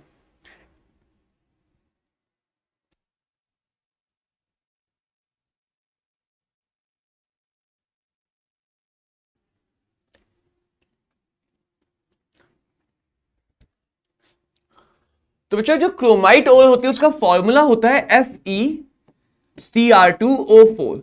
तो इसमें आयरन और क्रोमियम दोनों धातुओं के यौगिक उपस्थित होते हैं। ये ऐसे भी लिखा जा सकता है कि यहां पे FeO और Cr2O3 इन दो ऑक्साइडों का मिश्रण है। तो ये एक मिक्स ऑक्साइड है, मिक्स ऑक्साइड। अब यहां पे देखो, तो आयरन है +2 की अवस्था में, क्रोमियम है +3 की अवस्था में। अगर हम इस प्रक्रिया को समझे तो करते क्या क्या है यहां पे वो समझना। सबसे पहला काम करते हैं, सबसे पहला काम ये करते हैं कि इस ओर को भूना जाता है, रोस्टिंग की जाती है। और भूनने का मतलब आप लोगों ने धातु का अध्याय में भी सुना होगा कि भूनने का मतलब होता है कि हम उसे हवा देते हुए बहुत उच्च ताप तक गर्म करें, लेकिन गलनांक तक ना जाने दें, मतलब गलने ना दें, लेकिन गलने से जस्ट पहले तक बहुत ज्यादा उच्च ताप रख के उसको गर्म करें किसी भी चीज को। जैसे भूनना हमने कॉमन लाइफ में भी समझा होगा। तो जब ये भूना जाएगा तो हवा दी जाएगी, नहीं ऑक्सीजन दी जाएगी। अब भूनने में हमेशा एक चीज होती है, चाहे कहीं भी देख लो, जो भी तत्व उपस्थित है वो अपनी अधिकतम या अधिकतम के पास वाली ऑक्सीकरण अवस्था में चला जाएगा। तो आयरन हमें ऑक्सीकारक से मिल जाएगा Fe2O3, फेरस से बन गया फेरिक। क्रोमियम की अधिकतम +6 होती तो क्रोमियम चला जाएगा CrO3 +6 में, +6 में चला जाएगा। इसको हम चाहे तो इसी प्रकार से इसको हम बैलेंस भी कर सकते हैं। बैलेंस कैसे करेंगे, यहां पे देखो आयरन में चेंज हुआ 1 का, क्रोमियम में चेंज हुआ 3 का, तो यहां पे जो n फैक्टर, जो संयोजकता गुणांक आएगा वो 7 आएगा। ऑक्सीजन में देखो तो 0 से -2, जो ऑक्सीकरण संख्या का चेंज है वो 2 है, लेकिन ऑक्सीजन में 2 परमाणु है, तो कुल चेंज बदलाव आएगा 4, तो इसका संयोजकता गुणांक यानी n फैक्टर आ जाएगा 4। तो बैलेंस करने के लिए क्या करना है, इसके आगे 4, इसके आगे 7, जो भी संयोजकता गुणांक है उसको हम तिरछा गुणा कर देंगे। तो ये 4 बन गया, ये 7 बन गया। अब 4 Fe के लिए यहां पे 2 Fe हो जाएंगे, 4 दूनी 8 क्रोमियम के लिए यहां पे 8 CrO3 हो जाएंगे, 8 CrO3 हो जाएंगे। तो इस प्रकार से अभिक्रिया बैलेंस हो जाएगी। अगर तुम देखोगे तो यहाँ पे 24 और यहाँ पे 6, टोटल 30 ऑक्सीजन के परमाणु उधर है। इधर देखो तो 14 यहाँ पे, 12 यहाँ पे, 14 यहाँ पे और 16 यहाँ पे, टोटल 30 ऑक्सीजन के परमाणु इस तरफ भी है। तो पूरी अभिक्रिया बैलेंस हो चुकी है। अब आगे समझो, अब आगे समझो, ये है क्षारीय, आयरन के ऑक्साइड होते हैं क्षारीय, ये वाला है अम्लीय। यदि एक क्षारीय और अम्लीय ऑक्साइड का मिश्रण है मेरे पास, उसमें क्षार मिलाऊं तो किससे अभिक्रिया करेगा, क्षार क्षार आपस में तो अभिक्रिया करेंगे नहीं, क्षार अभिक्रिया करेगा अम्ल से। यदि एक अम्लीय ऑक्साइड और क्षारीय ऑक्साइड के मिश्रण में अम्ल मिला दूं तो अम्ल अम्ल आपस में अभिक्रिया नहीं करेंगे, वो क्षार से कर जाएगा। तो इसीलिए तुम देखोगे कभी कोई यौगिक मिलाते हैं, कभी कोई यौगिक मिलाते हैं, सबके पीछे वजह होती है। वजह यहाँ पे क्या है कि हमें ये क्रोमियम से मतलब है, K2Cr2, हम क्रोमियम का यौगिक बनाना चाह रहे हैं, तो हम कुछ ऐसा मिलाएंगे जो इस क्रोमियम को यहां से निकाल दे, अलग कर दे, और जितनी भी अशुद्धियां हैं वो पीछे रह जाए। तो यहां पे मिला देते हैं हम एक क्षारीय लवण सोडियम कार्बोनेट Na2CO3, और इसकी अभिक्रिया करा देते हैं CrO3 से। CrO3 जो कि एक अम्लीय ऑक्साइड है। अगर इसका ऑक्सो अम्ल का सूत्र बताऊं मैं तुम्हें, तो ये होता है H2CrO4।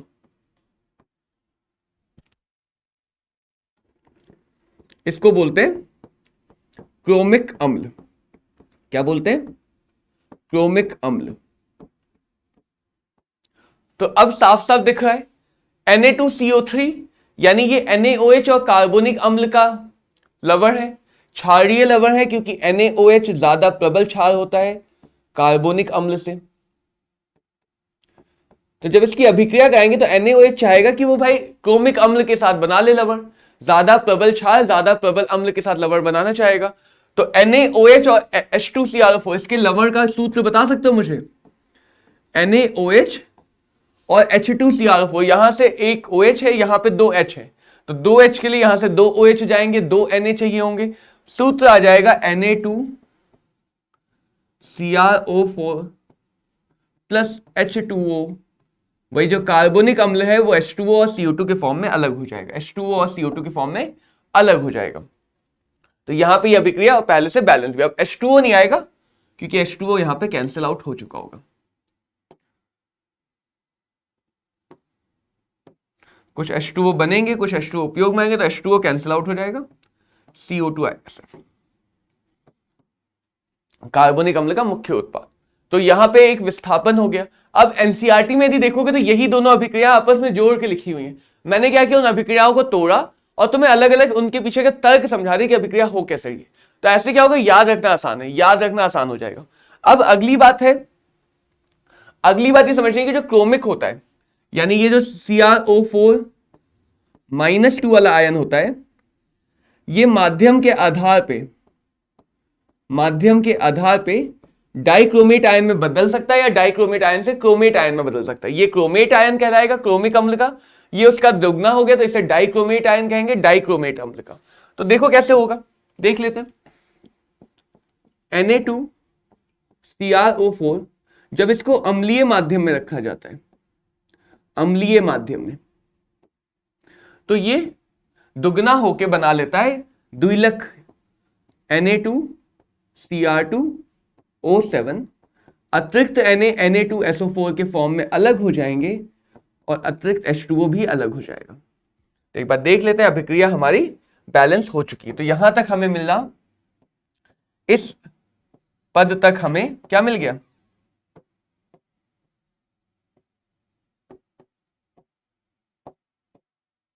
सोडियम डाइक्रोमेट मिल गया। क्या मिला, सोडियम डाइक्रोमेट मिल गया। अब यदि आगे देखो तो हमें सोडियम डाइक्रोमेट नहीं बनाना, हमें क्या बनाना है, पोटेशियम डाइक्रोमेट। तो पोटेशियम डाइक्रोमेट कैसे बनेगा कि सोडियम डाइक्रोमेट में मुख्यतः हमें क्या मिलेगा, लवण है। अगर ये लवण है तो ये आयन के रूप में ही पानी के अंदर होगा, अभी आयन के रूप में ही पानी के अंदर होगा। अब इसमें मिला दिया बहुत सारा KCl, ये भी आयन के रूप में पानी के अंदर होगा। तो देखो Na और Cr2 क्रोमेट डाइक्रोमेट आयन की तो जो विलयता होती है अच्छी खासी होती है, लेकिन पोटेशियम और डाइक्रोमेट आयन की विलयता बहुत कम होने की वजह से जैसे ही हम पोटेशियम आयन मिलाएंगे वो डाइक्रोमेट आयन को चिपकाएगा और चिपका के पानी से बाहर निकल जाएगा, चिपका के पानी से बाहर निकल जाएगा। और हमें फाइनली क्या मिलेगा, हमें फाइनली मिल जाएगा नारंगी कलर के पोटेशियम डाइक्रोमेट आयन के क्रिस्टल्स, नारंगी कलर के पोटेशियम डाइक्रोमेट आयन के क्रिस्टल्स। तो ये हमारे पास 4 पदों में पोटेशियम डाइक्रोमेट आयन का निर्माण किया जाता है। बहुत आसान आसान से ऐसे याद रखो। पहला पद है भूनना। भूनने में हमने क्या किया कि ऑक्सीजन दिया, ऑक्सीजन दिया तो वो ऑक्सीकरण करेगा और अधिकतम ऑक्सीकरण में ले गया। दूसरे काम में हमने किया कि अम्ल और क्षार के मिश्रण से एक क्षारीय लवण को मिलाया, कार्बोनेट लवण को, और अम्ल को खींच के अलग कर लिया, अम्ल को उसके लवण के फॉर्म में अलग कर लिया। तीसरा काम हमने ये समझा कि ये जो लवण बना ये एसिडिक मीडियम में, अम्लीय माध्यम में डाइमर बना लेता है और क्षारीय माध्यम में वापस से अपने अकेले फॉर्म में टूट जाता है। यानी कि जैसे ही मैं इस माध्यम में अम्ल मिलाऊंगा, जो क्रोमेट आयन बना माध्यम के अंदर, जो ये CrO4 2- आयन बना, ये परिवर्तित हो जाएगा किसमें, डाइक्रोमेट आयन में। ये परिवर्तित हो गया डाइक्रोमेट आयन में, और वो डाइक्रोमेट आयन फाइनली अंततः परिवर्तित हो गया किसमें, विलयता के आधार पे पोटेशियम डाइक्रोमेट में, पोटेशियम डाइक्रोमेट में। अब अगर आगे बात करता हूं मैं, तो पोटेशियम डाइक्रोमेट में ये वाला आयन है CrO4 2- और साथ में यहां पे है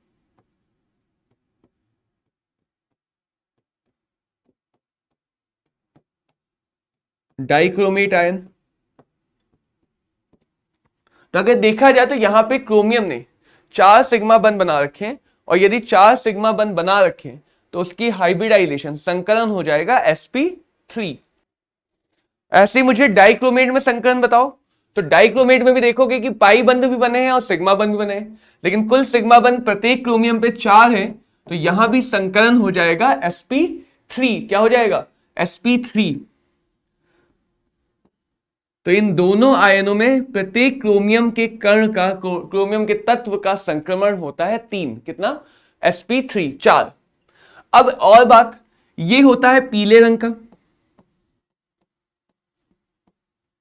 और ये वाला होता है, ये तो हमें पता ही है, नारंगी रंग का। अम्लीय माध्यम यानी कि यदि माध्यम का पीएच 7 से कम होगा तो डाइक्रोमेट के रूप में रहेगा। माध्यम का पीएच क्षारीय यानी 7 से ज्यादा होगा तो पीले रंग के क्रोमेट आयन के उपयोग में रहेगा। अब यदि इसकी गुणधर्मों की बात करें तो भौतिक गुणधर्म तो यही कि एक नारंगी रंग का क्रिस्टल होता है जिसकी पानी में विलयता कम होती है, और इसे पानी में हम धीरे धीरे विलय करते हैं। दूसरा ये बात करें रासायनिक गुणधर्म में, तो ये एक प्रबल ऑक्सीकारक है। प्रबल ऑक्सीकारक, इसकी ज्यादातर अभिक्रियाएं ऑक्सीकारक वाली अभिक्रियाएं, यानी यहां पे हम पढ़ेंगे रेडॉक्स अभिक्रिया। और रेडॉक्स अभिक्रिया को पढ़ने का एक सीधा सा तरीका होता है। कैसा तरीका होता है कि रेडॉक्स में 2 बातें हैं, अपचायन और ऑक्सीकरण। दोनों को हम 2 हिस्सों में डिवाइड करेंगे, बांट देंगे, और उन 2 हिस्सों को जोड़ के हमें कंप्लीट या संपूर्ण अभिक्रिया मिलेगी। कैसे मिलेगी देखना, कैसे मिलती है ये बात देखो।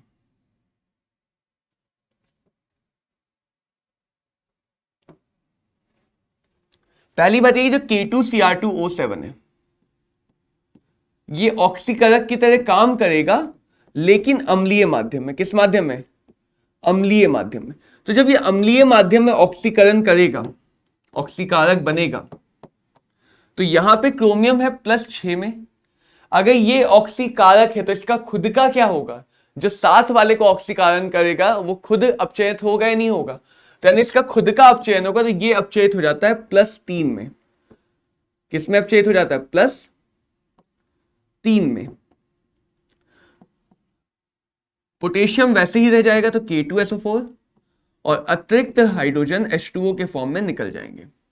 तो यहां पे देखो कि 2 क्रोमियम है, 2 पोटेशियम है, 4 सल्फेट है, तो यहां पे 4 लगा दूंगा, 4 H2O आ जाएगा। जो 3 ऑक्सीजन बचे वो बन जाएंगे नवजात ऑक्सीजन। तो 3 तरीके होते हैं हमारे पास अर्ध अभिक्रिया को दिखाने के। एक तरीका होता है जिसमें हम नवजात ऑक्सीजन दिखाते हैं, दूसरा तरीका होता है जिसमें हम नवजात हाइड्रोजन दिखाते हैं, और तीसरा तरीका होता है जिसे हम इलेक्ट्रॉन की मदद से दिखाते हैं, आयनिक रूप में। तो यहां पे मैं तुम्हें 2 तरीके दिखा दे रहा हूं। नवजात हाइड्रोजन वाला काम या तो ऐसे दिखा सकते हो, या फिर आयनिक रूप में दिखा लो, Cr2O7 2-। कौन सा माध्यम? अम्लीय माध्यम। किस में बदल रहा है? Cr3+ में। सीधी सी बात है, 2 Cr 7 ऑक्सीजन के लिए 7 वाटर, और 7 वाटर के लिए 14H+। तो इस प्रकार से हम आयनिक अभिक्रिया दिखाएंगे। और यहां पे यदि मैं आवेश देखूं तो इधर है 12+ का कुल आवेश, इधर है 6+ का कुल आवेश। तो इधर की तरफ मैं 6 इलेक्ट्रॉन अतिरिक्त जोड़ूंगा ताकि आवेश बराबर कर सकूं, आवेश बराबर कर सकूं। तो इलेक्ट्रॉन वाली अभिक्रिया में, आयनिक अभिक्रिया में इलेक्ट्रॉन की मदद से आवेश को बराबर किया जाता है। यह हुआ हमारा अपचायन अर्ध। यहां पे क्या हो रहा है? अपचायन हो रहा है। तो जहां पे अपचायन होगा वही तो ऑक्सीकारक बनेगा। देखो आगे, पहले वाले में निकला नवजात ऑक्सीजन। ये नवजात ऑक्सीजन क्या करेगा? ऑक्सीजन का जुड़ना ही तो ऑक्सीकरण होता है, ऑक्सीजन का जुड़ना ही तो ऑक्सीकरण होता है। तो इसीलिए यदि हम अपचायन अर्ध लिखेंगे तो ऑक्सीजन हमेशा वहां पे निकलेगा, जिसका खुद का अपचायन होगा उससे ऑक्सीजन निकलेगा, और वो ऑक्सीजन जाके दूसरे वाले को अपचायित करके ऑक्सीजन जुड़ जाएगा।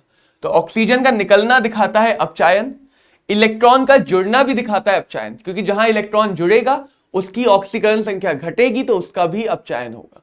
तो अर्ध अभिक्रिया लिखते टाइम इस बात का ध्यान रखना कि हम कब अपचायन दिखा रहे हैं, कहां पे ऑक्सीकरण दिखा रहे हैं। अब ये किस किस का ऑक्सीकरण करेगा देखना। ऑक्सीकरण अर्ध लिखने जा रहे हैं। पहला ये, यदि मैं इसको अम्लीय माध्यम में गर्म कर दूं, कुछ दूं ही ना, सिर्फ पोटेशियम डाइक्रोमेट लूं, उसको गर्म कर दूं, तो क्या होगा? तो जैसे ही मैं इसको गर्म करूंगा, इसके पास ऑक्सीकरण करने के लिए तो कुछ है नहीं, नवजात ऑक्सीजन निकलेंगे, और ये नवजात ऑक्सीजन गर्म करने पे अपने आप से ही जुड़ जाएंगे, क्योंकि इन्हें कोई और मिलेगा ही नहीं, अपने आप से जुड़ के क्या बना लेंगे? ऑक्सीजन की गैस बना लेंगे, ऑक्सीजन की गैस बना लेंगे। यानी कि यदि मैं K2Cr2O7 को अम्लीय माध्यम में गर्म करता हूं, तो उस अवस्था में मुझे ऑक्सीजन गैस मिलती है। पी ब्लॉक के तत्वों में ऑक्सीजन बनाने की विधि भी होती है, पी ब्लॉक के तत्वों में ऑक्सीजन बनाने की विधि भी होती है। दूसरा, अभिक्रियाओं में देखते जाओ, यदि मेरे पास आयरन 2+ की अवस्था में है, तो उसको ऑक्सीकृत कर देगा आयरन 3+ की अवस्था में, एक इलेक्ट्रॉन बाहर आ जाएगा। तो ये मैंने दोनों तरह से तुम्हें दिखा दिया, नवजात ऑक्सीजन वाले रूप में भी और इलेक्ट्रॉन वाले रूप में भी। इसी अभिक्रिया को देखो, यदि I- है, उसको ऑक्सीकृत कर देगा I2 में, यहां पे निकल आएंगे 2 इलेक्ट्रॉन। यदि मेरे पास नाइट्राइट यानी कि NO2- लवर है, तो इसको ऑक्सीकृत कर देगा NO3- में। यहां पे देखो 3 H2O आ जाए, एक H2O आ जाएगा, 2 H+ आ जाएंगे हाइड्रोजन को बराबर करने के लिए। इधर है -1, इधर है -3, -1, तो यहां पे भी आ जाएगा 2 इलेक्ट्रॉन, 2 इलेक्ट्रॉन। तो ये कुछ अर्ध अभिक्रियाएं, जिसमें पहली वाली ऑक्सीजन के रूप में लिखी, बाकी सारी मैंने इलेक्ट्रॉन विधि से लिखी है। तो अब दोनों अर्ध अभिक्रियाओं में से कोई भी एक ले लो, ये वाली ले लो, ये वाली ले लो, नवजात ऑक्सीजन को कैंसिल करते हुए ऐड कर दो, तुम्हें फाइनल अभिक्रिया मिल जाएगी। ये वाली ले लो, ये वाली ले लो, इलेक्ट्रॉन को कैंसिल करते हुए ऐड कर दो, मतलब 6 इलेक्ट्रॉन है तो यहां भी 6 बना के ऐड कर दो, हमें ये वाली कंप्लीट अभिक्रिया मिल जाएगी। इस वाली अभिक्रिया में यहां 6 इलेक्ट्रॉन मिला के इसके बराबर करके जोड़ दो, संपूर्ण अभिक्रिया मिल जाएगी। इसमें 6 इलेक्ट्रॉन करके जोड़ दो, संपूर्ण अभिक्रिया मिल जाएगी। एक और देखना, तो ऐसे बहुत सारी अभिक्रिया देख सकते हो। Sn+2 को ऑक्सीकृत करता है Sn4+ में। ज्यादातर अभिक्रिया में तुम देखोगे इस वाले को छोड़ के बाकी सब में ज्यादातर अभिक्रिया में 1 मोल लेने पे या यहां पे लेने पे 2 इलेक्ट्रॉन ही दिखाई देंगे, 2 इलेक्ट्रॉन ही दिखाई देंगे। तो K2Cr2O7 ज्यादातर ऑक्सीकरण अभिक्रियाओं में अपनी n फैक्टर संयोजकता गुणांक 2 का देता है। जो 7 वाले को देगा वो 2 का देगा। खुद का n फैक्टर इसका कितना होगा? क्योंकि इसके 1 मोल से 6 इलेक्ट्रॉन आ रहे हैं, तो खुद का n फैक्टर हो जाएगा 6। 1 मोल से जितने इलेक्ट्रॉन मिलते हैं वही उसका संयोजकता गुणांक या n फैक्टर हो जाता है। तो उम्मीद करता हूं ये सारी अभिक्रियाएं बहुत आसानी से याद होंगी। मतलब तुमने अगर 2 अर्ध याद रख लिए आधे आधे, तो उनको मिला के तुम बहुत सारी अभिक्रिया बना सकते हो। जैसे अभी आगे हम देखेंगे KMnO4 पोटेशियम पर मैग्नेट भी अम्लीय माध्यम में ऐसी ही अभिक्रिया देगा। तो यहां पे ये अभिक्रियाएं नहीं बदलेंगी, ये ऐसी ही रहेंगी। क्या बदलेगा? यहां वाला बदल जाएगा बस। तो अगर 2 इधर याद है, 4 इधर याद है, तो कुल मिला के मैं 8-10 अभिक्रियाएं तो लिख ही दूंगा। 2 इधर 4 उधर से, यानी 6 अभिक्रियाओं को याद करके 8। अगर 3 इधर 4 उधर, तो 12 अभिक्रियाएं लिख सकता हूं। 4 इधर 4 इधर, 16 अभिक्रियाएं लिख सकता हूं। तो गुणा होता जाए तो सोचो अभिक्रियाओं की संख्या बढ़ जाएगी। याद रखना बहुत आसान हो जाता है।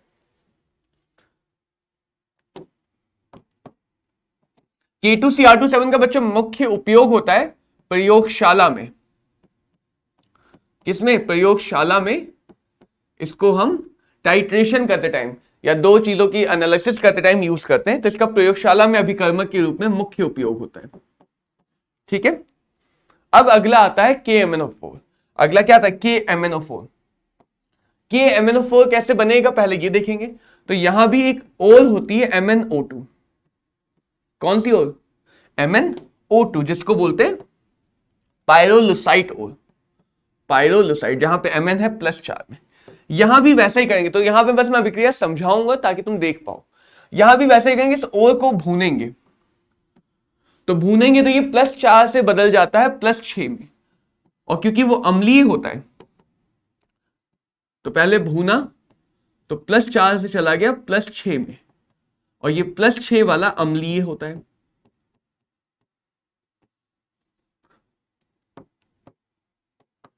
अब इस +6 वाले में मिला दिया क्षार। कौन सा क्षार मिला है? KOH। तो ये इसका होता है मैग्निक अम्ल। इसके अम्ल का फॉर्मूला क्या होता है? मैंगनिक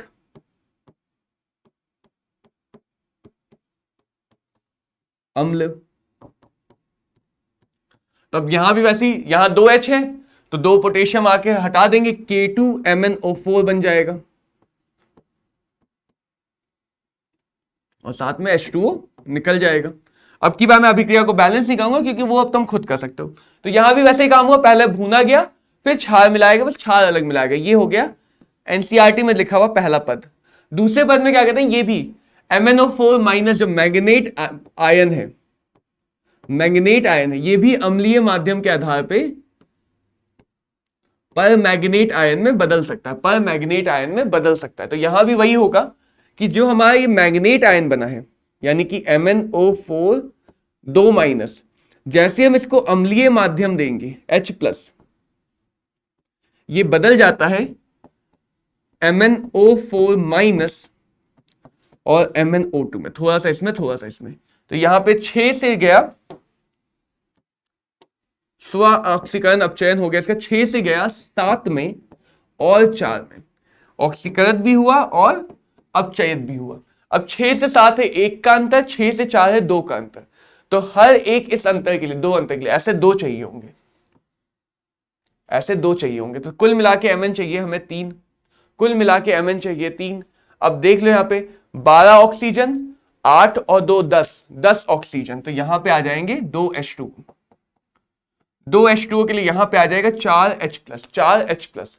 अब यदि आवेश देखो तो इधर 6 माइनस और 4 प्लस, प्लस 2 का, इधर आवेश देखो 6 माइनस और 4 प्लस माइनस 2 का, इधर आवेश देखो तो इधर भी माइनस 2 का, दोनों तरफ के आवेश बराबर हो गए, दोनों तरफ के आवेश क्या हो गए? बराबर हो गए। तो ये मिल गया हमें, इसी का जो लवर बनेगा, ये जो K प्लस के साथ मिला के बना देगा KMnO4, पोटेशियम पर मैग्नेट के डार्क पिंक, गहरे गुलाबी कलर के क्रिस्टल, गहरे गुलाबी कलर के क्रिस्टल। तो इस प्रकार से हम पर मैग्नेट बनाते हैं। तो यहां पे 2 आयन की बात हो रही है, एक हो रहा है मैग्नेट आयन और दूसरा है पर मैग्नेट आयन।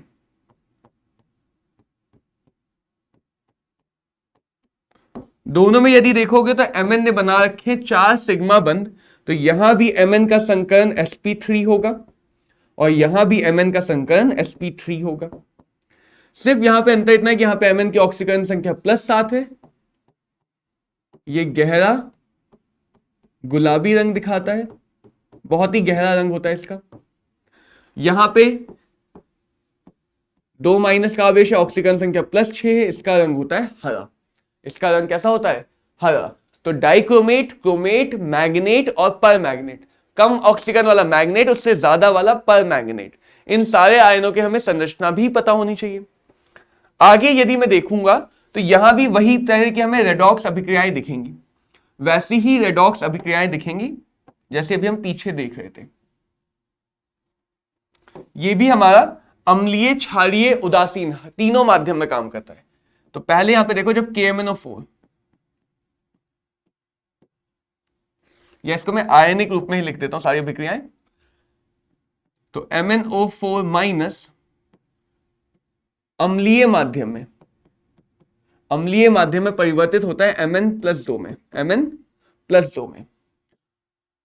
MnO4 माइनस उदासीन माध्यम में परिवर्तित होता है MnO2 में, और MnO4 माइनस क्षारीय माध्यम में परिवर्तित होता है MnO2, MnO4 2 माइनस में। तो ये अलग अलग माध्यम में अलग अलग ऑक्सीकरण संख्या में जा रहा है, यानी कि पर मैग्नेट आयन की अभिक्रियाएं माध्यम पे आधारित अभिक्रियाएं, माध्यम पे आधारित है। प्रबल ऑक्सीकारक ये भी है डाइक्रोमेट की तरह, लेकिन माध्यम पे आधारित काम करता है। तो यहां पे देख लेते हैं, कोई एक मैं बैलेंस करके दिखाता हूं तुम्हें। जैसे MnO4 माइनस है, इससे बना Mn+2, तो सबसे पहले Mn धातु को बैलेंस करना, वो बराबर है 4 ऑक्सीजन है तो इधर 4 पानी लग जाएगा, 4 पानी लग जाएगा। 4 पानी है तो इधर 8H+ आ जाएगा क्योंकि अम्लीय माध्यम है। क्षारीय माध्यम होता तो जितने H+ जोड़े मैंने उतने ही OH- जोड़ देता। क्षारीय माध्यम में सिर्फ एक अंतर है, जैसे क्षारीय माध्यम जब बैलेंस करोगे तो जितने H+ जोड़ोगे उतने ही OH- दोनों तरफ जोड़ दोगे। तो 8H+ आ गया। अब आवेश को एक बार कणों को बैलेंस करने के बाद आवेश इधर 7+ का आवेश, इधर +2 का आवेश, तो इलेक्ट्रॉन कितने आएंगे? इलेक्ट्रॉन आ जाएंगे 5। तो ऐसे यहां पे आएंगे 5 इलेक्ट्रॉन, यहां पे आएंगे 3 इलेक्ट्रॉन, यहां पे आएगा 1 इलेक्ट्रॉन, और यहीं से इनका सह संयोजी या संयोजी गुणांक आ जाएगा। इसका n फैक्टर होगा 5 अम्लीय माध्यम में, क्षारीय माध्यम में 3, और क्षारीय माध्यम में 1 और उदासीन माध्यम में 3। तो इसके तुल्यांकी भार पे भी बहुत क्वेश्चन आते हैं कि इसका तुल्यांकी भार अम्लीय माध्यम में इसका मोलर भार बटे 5 होगा, उदासीन माध्यम में मोलर भार बटे 3 होगा, और क्षारीय माध्यम में मोलर भार बटे 1 होगा। तो इसके तुल्यांकी भार के भी बहुत प्रश्न आते हैं। अगला देखते हैं कि जो इसकी अम्लीय माध्यम की अभिक्रियाएं, कौन से माध्यम में? अम्लीय, वो सब K2Cr2O7 जैसी ही है, K2Cr2O7 जैसी ही है, यानी कि जो हमने पीछे लिखी थी वही अभिक्रिया है। तो दोबारा देखो याद नहीं करना पड़ेगा। अब एक बार समझ लिया, अभिक्रिया लिखना सीख लिया, तो दोबारा यहां पे याद नहीं करना पड़ेगा। ऐसे एक और दिखा सकते हैं जो हम प्रयोगशाला में भी उपयोग करते हैं, कि जो ऑक्सलेट आयन है उसको ऑक्सीकरण कर देता है CO2 में। ऑक्सलेट आयन को किसमें ऑक्सीकरण कर देता है? CO2 में। तो यहां पे आ जाएगा 2 इलेक्ट्रॉन। तो इस प्रकार से अगर इन दोनों अभिक्रियाओं को जोड़ना है तो इधर 5 है उधर 2 है, तो उसको 10 बनाओ, इसको भी 10 इलेक्ट्रॉन बनाओ, फिर दोनों को जोड़ोगे, इलेक्ट्रॉन हट जाएगा और संपूर्ण अभिक्रिया मिल जाएगी।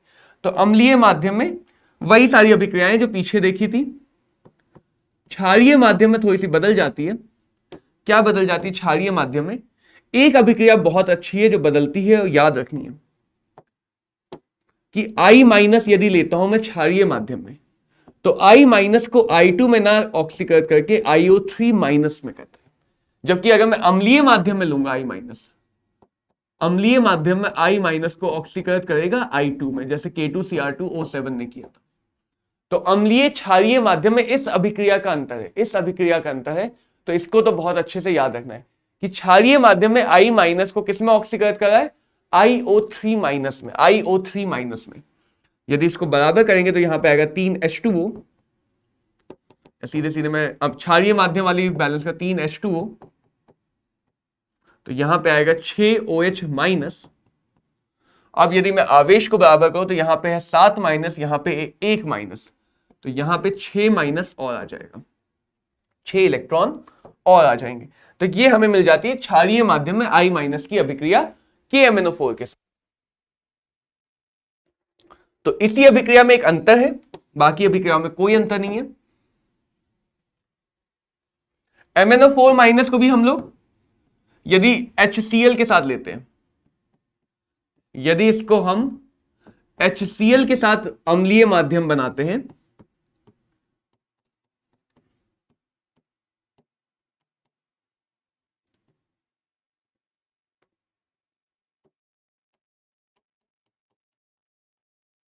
तो I- की तरह अम्लीय माध्यम में Cl- को भी Cl2 में ऑक्सीकृत करेगा।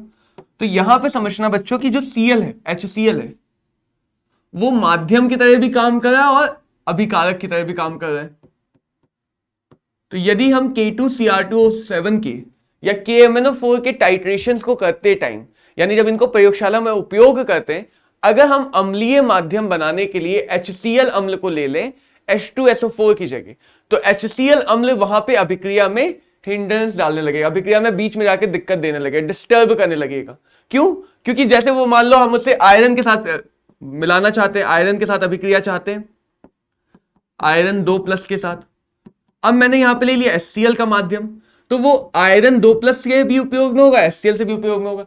तो जो मात्रा निकल के आएगी कि कितना KMnO4 उपयोग में आया, वो मात्रा सिर्फ आयरन 2+ वाली मात्रा तो होगी नहीं, वो तो कुल मात्रा हमें पता चलेगी। जो HCl के साथ यूज हुआ वो भी मात्रा ऐड हो जाएगी।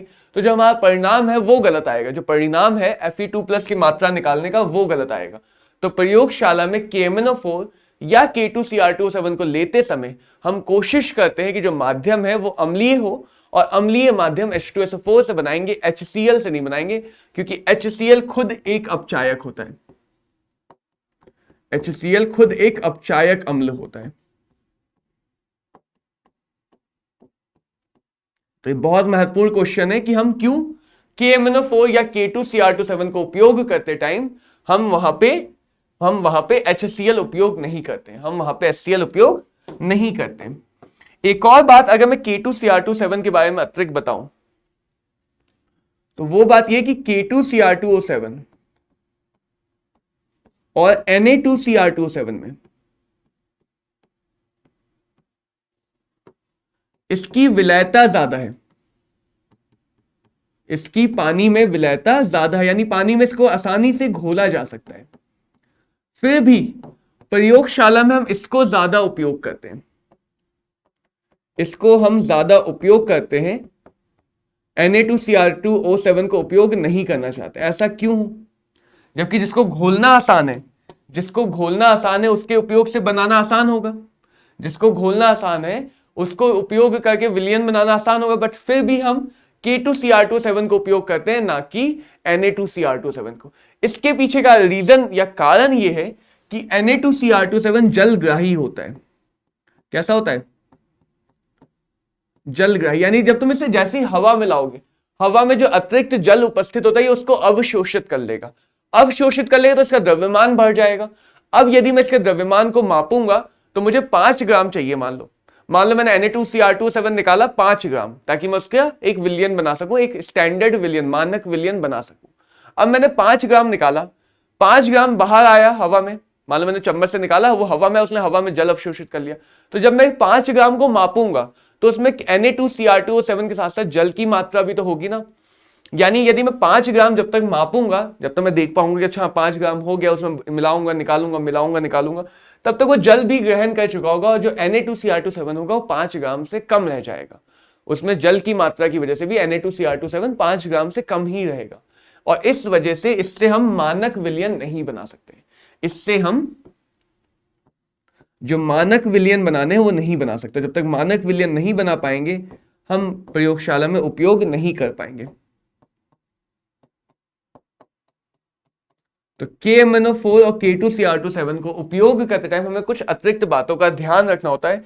कौन सा अम्ल है उसका भी ध्यान रखना है, और इसका द्रव्यमान सही है उसका भी ध्यान रखना है। तो यहां पे बच्चों डी ब्लॉक खत्म होता है, और अब इसके प्रश्न हम करेंगे। तो प्रश्न ये कि प्रतिनिधि तत्वों, यानी कि जो हमारे S और P ब्लॉक के तत्व होते हैं, संक्रमण तत्वों में संकुल यानी कि कॉम्प्लेक्स बनाने की प्रवृत्ति, उप सहसंयोजी बनाने की प्रवृत्ति अधिक होने का कारण क्या है? अधिक होने का कारण क्या है? तो संकुल बनाने के लिए हमें क्या क्या चाहिए होता है, ये पढ़ोगे उप सहसंयोजी यौगिकों में। उसमें चाहिए होता है हमें डी कक्षक, खाली डी कक्षक। तो खाली डी कक्षक है, बिल्कुल सही है।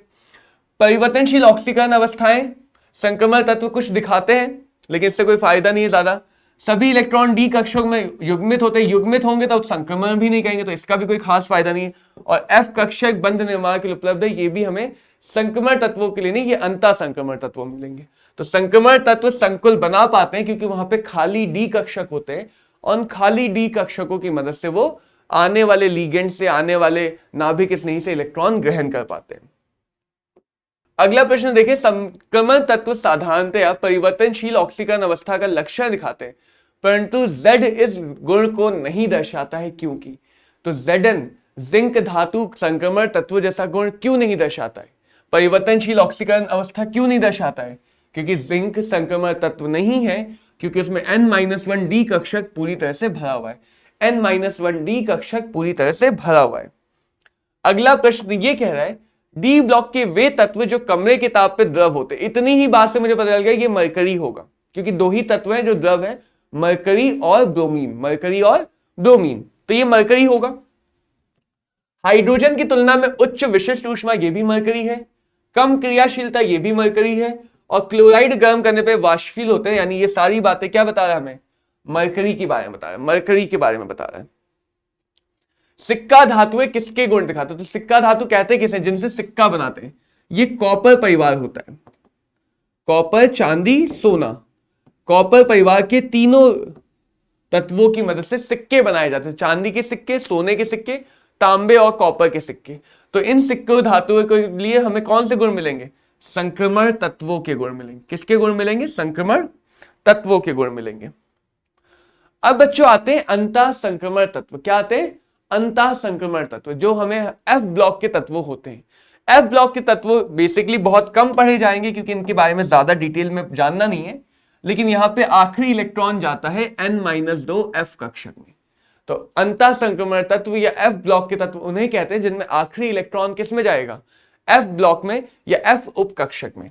और इसमें दो श्रेणी होती है, एक को बोलते हैं लैंथेनाइड श्रेणी जो लैंथेनम 57 से लेके लुटेटियम 71 तक पढ़ी जाती है, और दूसरी एक्टिनाइड श्रेणी जो एक्टिनियम 89 से लेके अनट्रियम 103 तक पढ़ी जाती है, 103 तक पढ़ी जाती है। तो एफ ब्लॉक के तत्वों को दो श्रेणी में बांटा गया है, लैंथेनम और लैंथेनाइड और एक्टिनाइड श्रेणी में। तो लैंथेनाइड श्रेणी में यदि मैं बात करूं तो देखो यहां पे इलेक्ट्रॉनिक विन्यास लिखने का तरीका क्या है, ये हमें पता है NS होगा, इसमें NS से पहले n-1 D होगा और उससे पहले n-2 F होगा, 1 से 14 और D में या तो 0 या 1, क्योंकि F कक्षा भरनी है तो D कक्षा यहां पे हमेशा नहीं भरी जाएगी। तो देखो कैसे करना है, लैंथेनम से स्टार्ट कर लो। किससे स्टार्ट कर लो, लैंथेनम से। ये हो गया F1, ये हो गया F2, F3, F4। देखो F ब्लॉक स्टार्ट सीरियम तो था, लेकिन हम लैंथेनम से स्टार्ट करें सिर्फ समझने के लिए। F5, F6, F7, F8, F9, F10, F11, F12, F13, F14, F15। अब देखो समझना, पहले तो सबको ही समझ में आ गया होगा F15 कहां से आ गया। F कक्षक में कितने इलेक्ट्रॉन होते हैं, 14 इलेक्ट्रॉन होते हैं, तो F15 कहां से आ गया। तो F ब्लॉक में भी जैसे इलेक्ट्रॉनिक विन्यास है, वहां पे 3 जगह उपवाद मिलते हैं।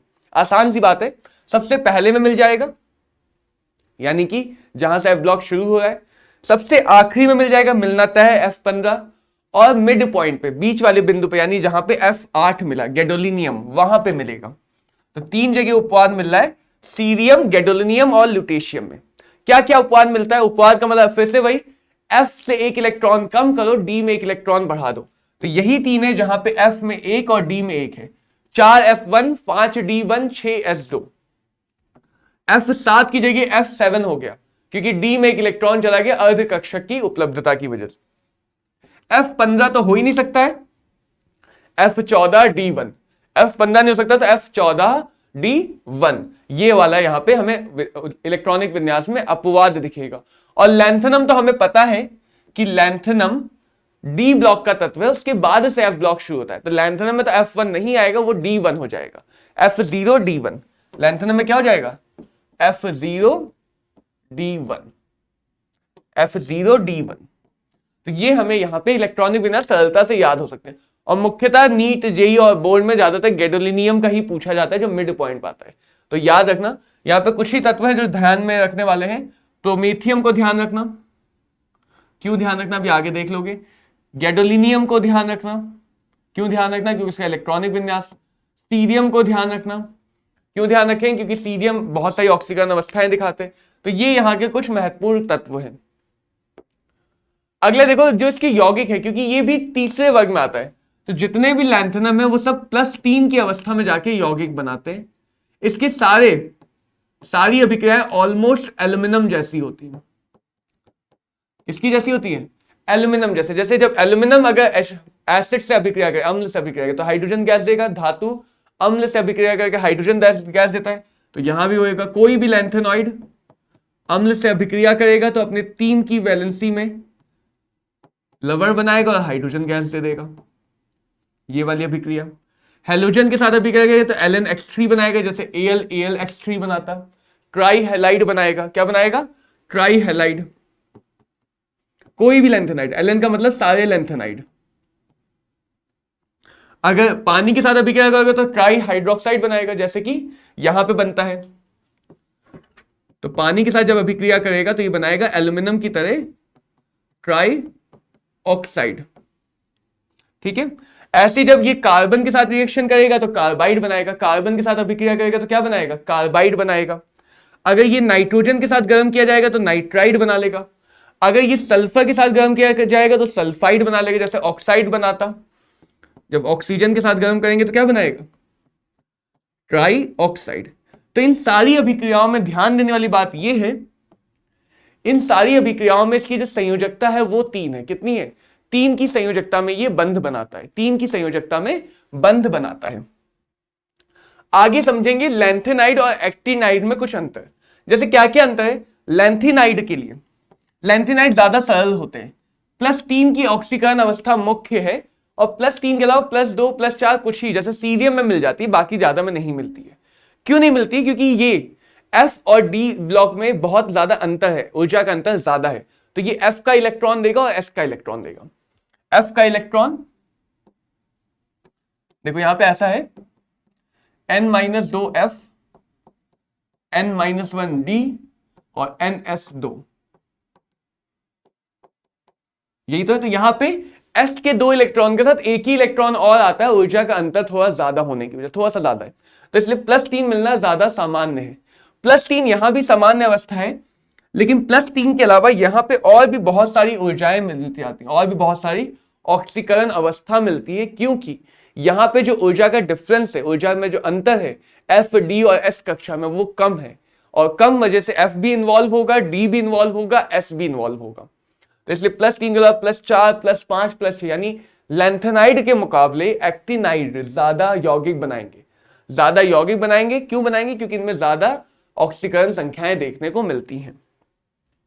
लैंथेनाइड की संकुल निर्माण की प्रवृत्ति क्या है? कम है। एक्टिनॉइड की संकुल निर्माण यानी कि कॉम्प्लेक्स बन, क्योंकि ऑक्सीकरण अवस्थाएं ज्यादा है तो संकुल निर्माण की प्रवृत्ति भी ज्यादा है।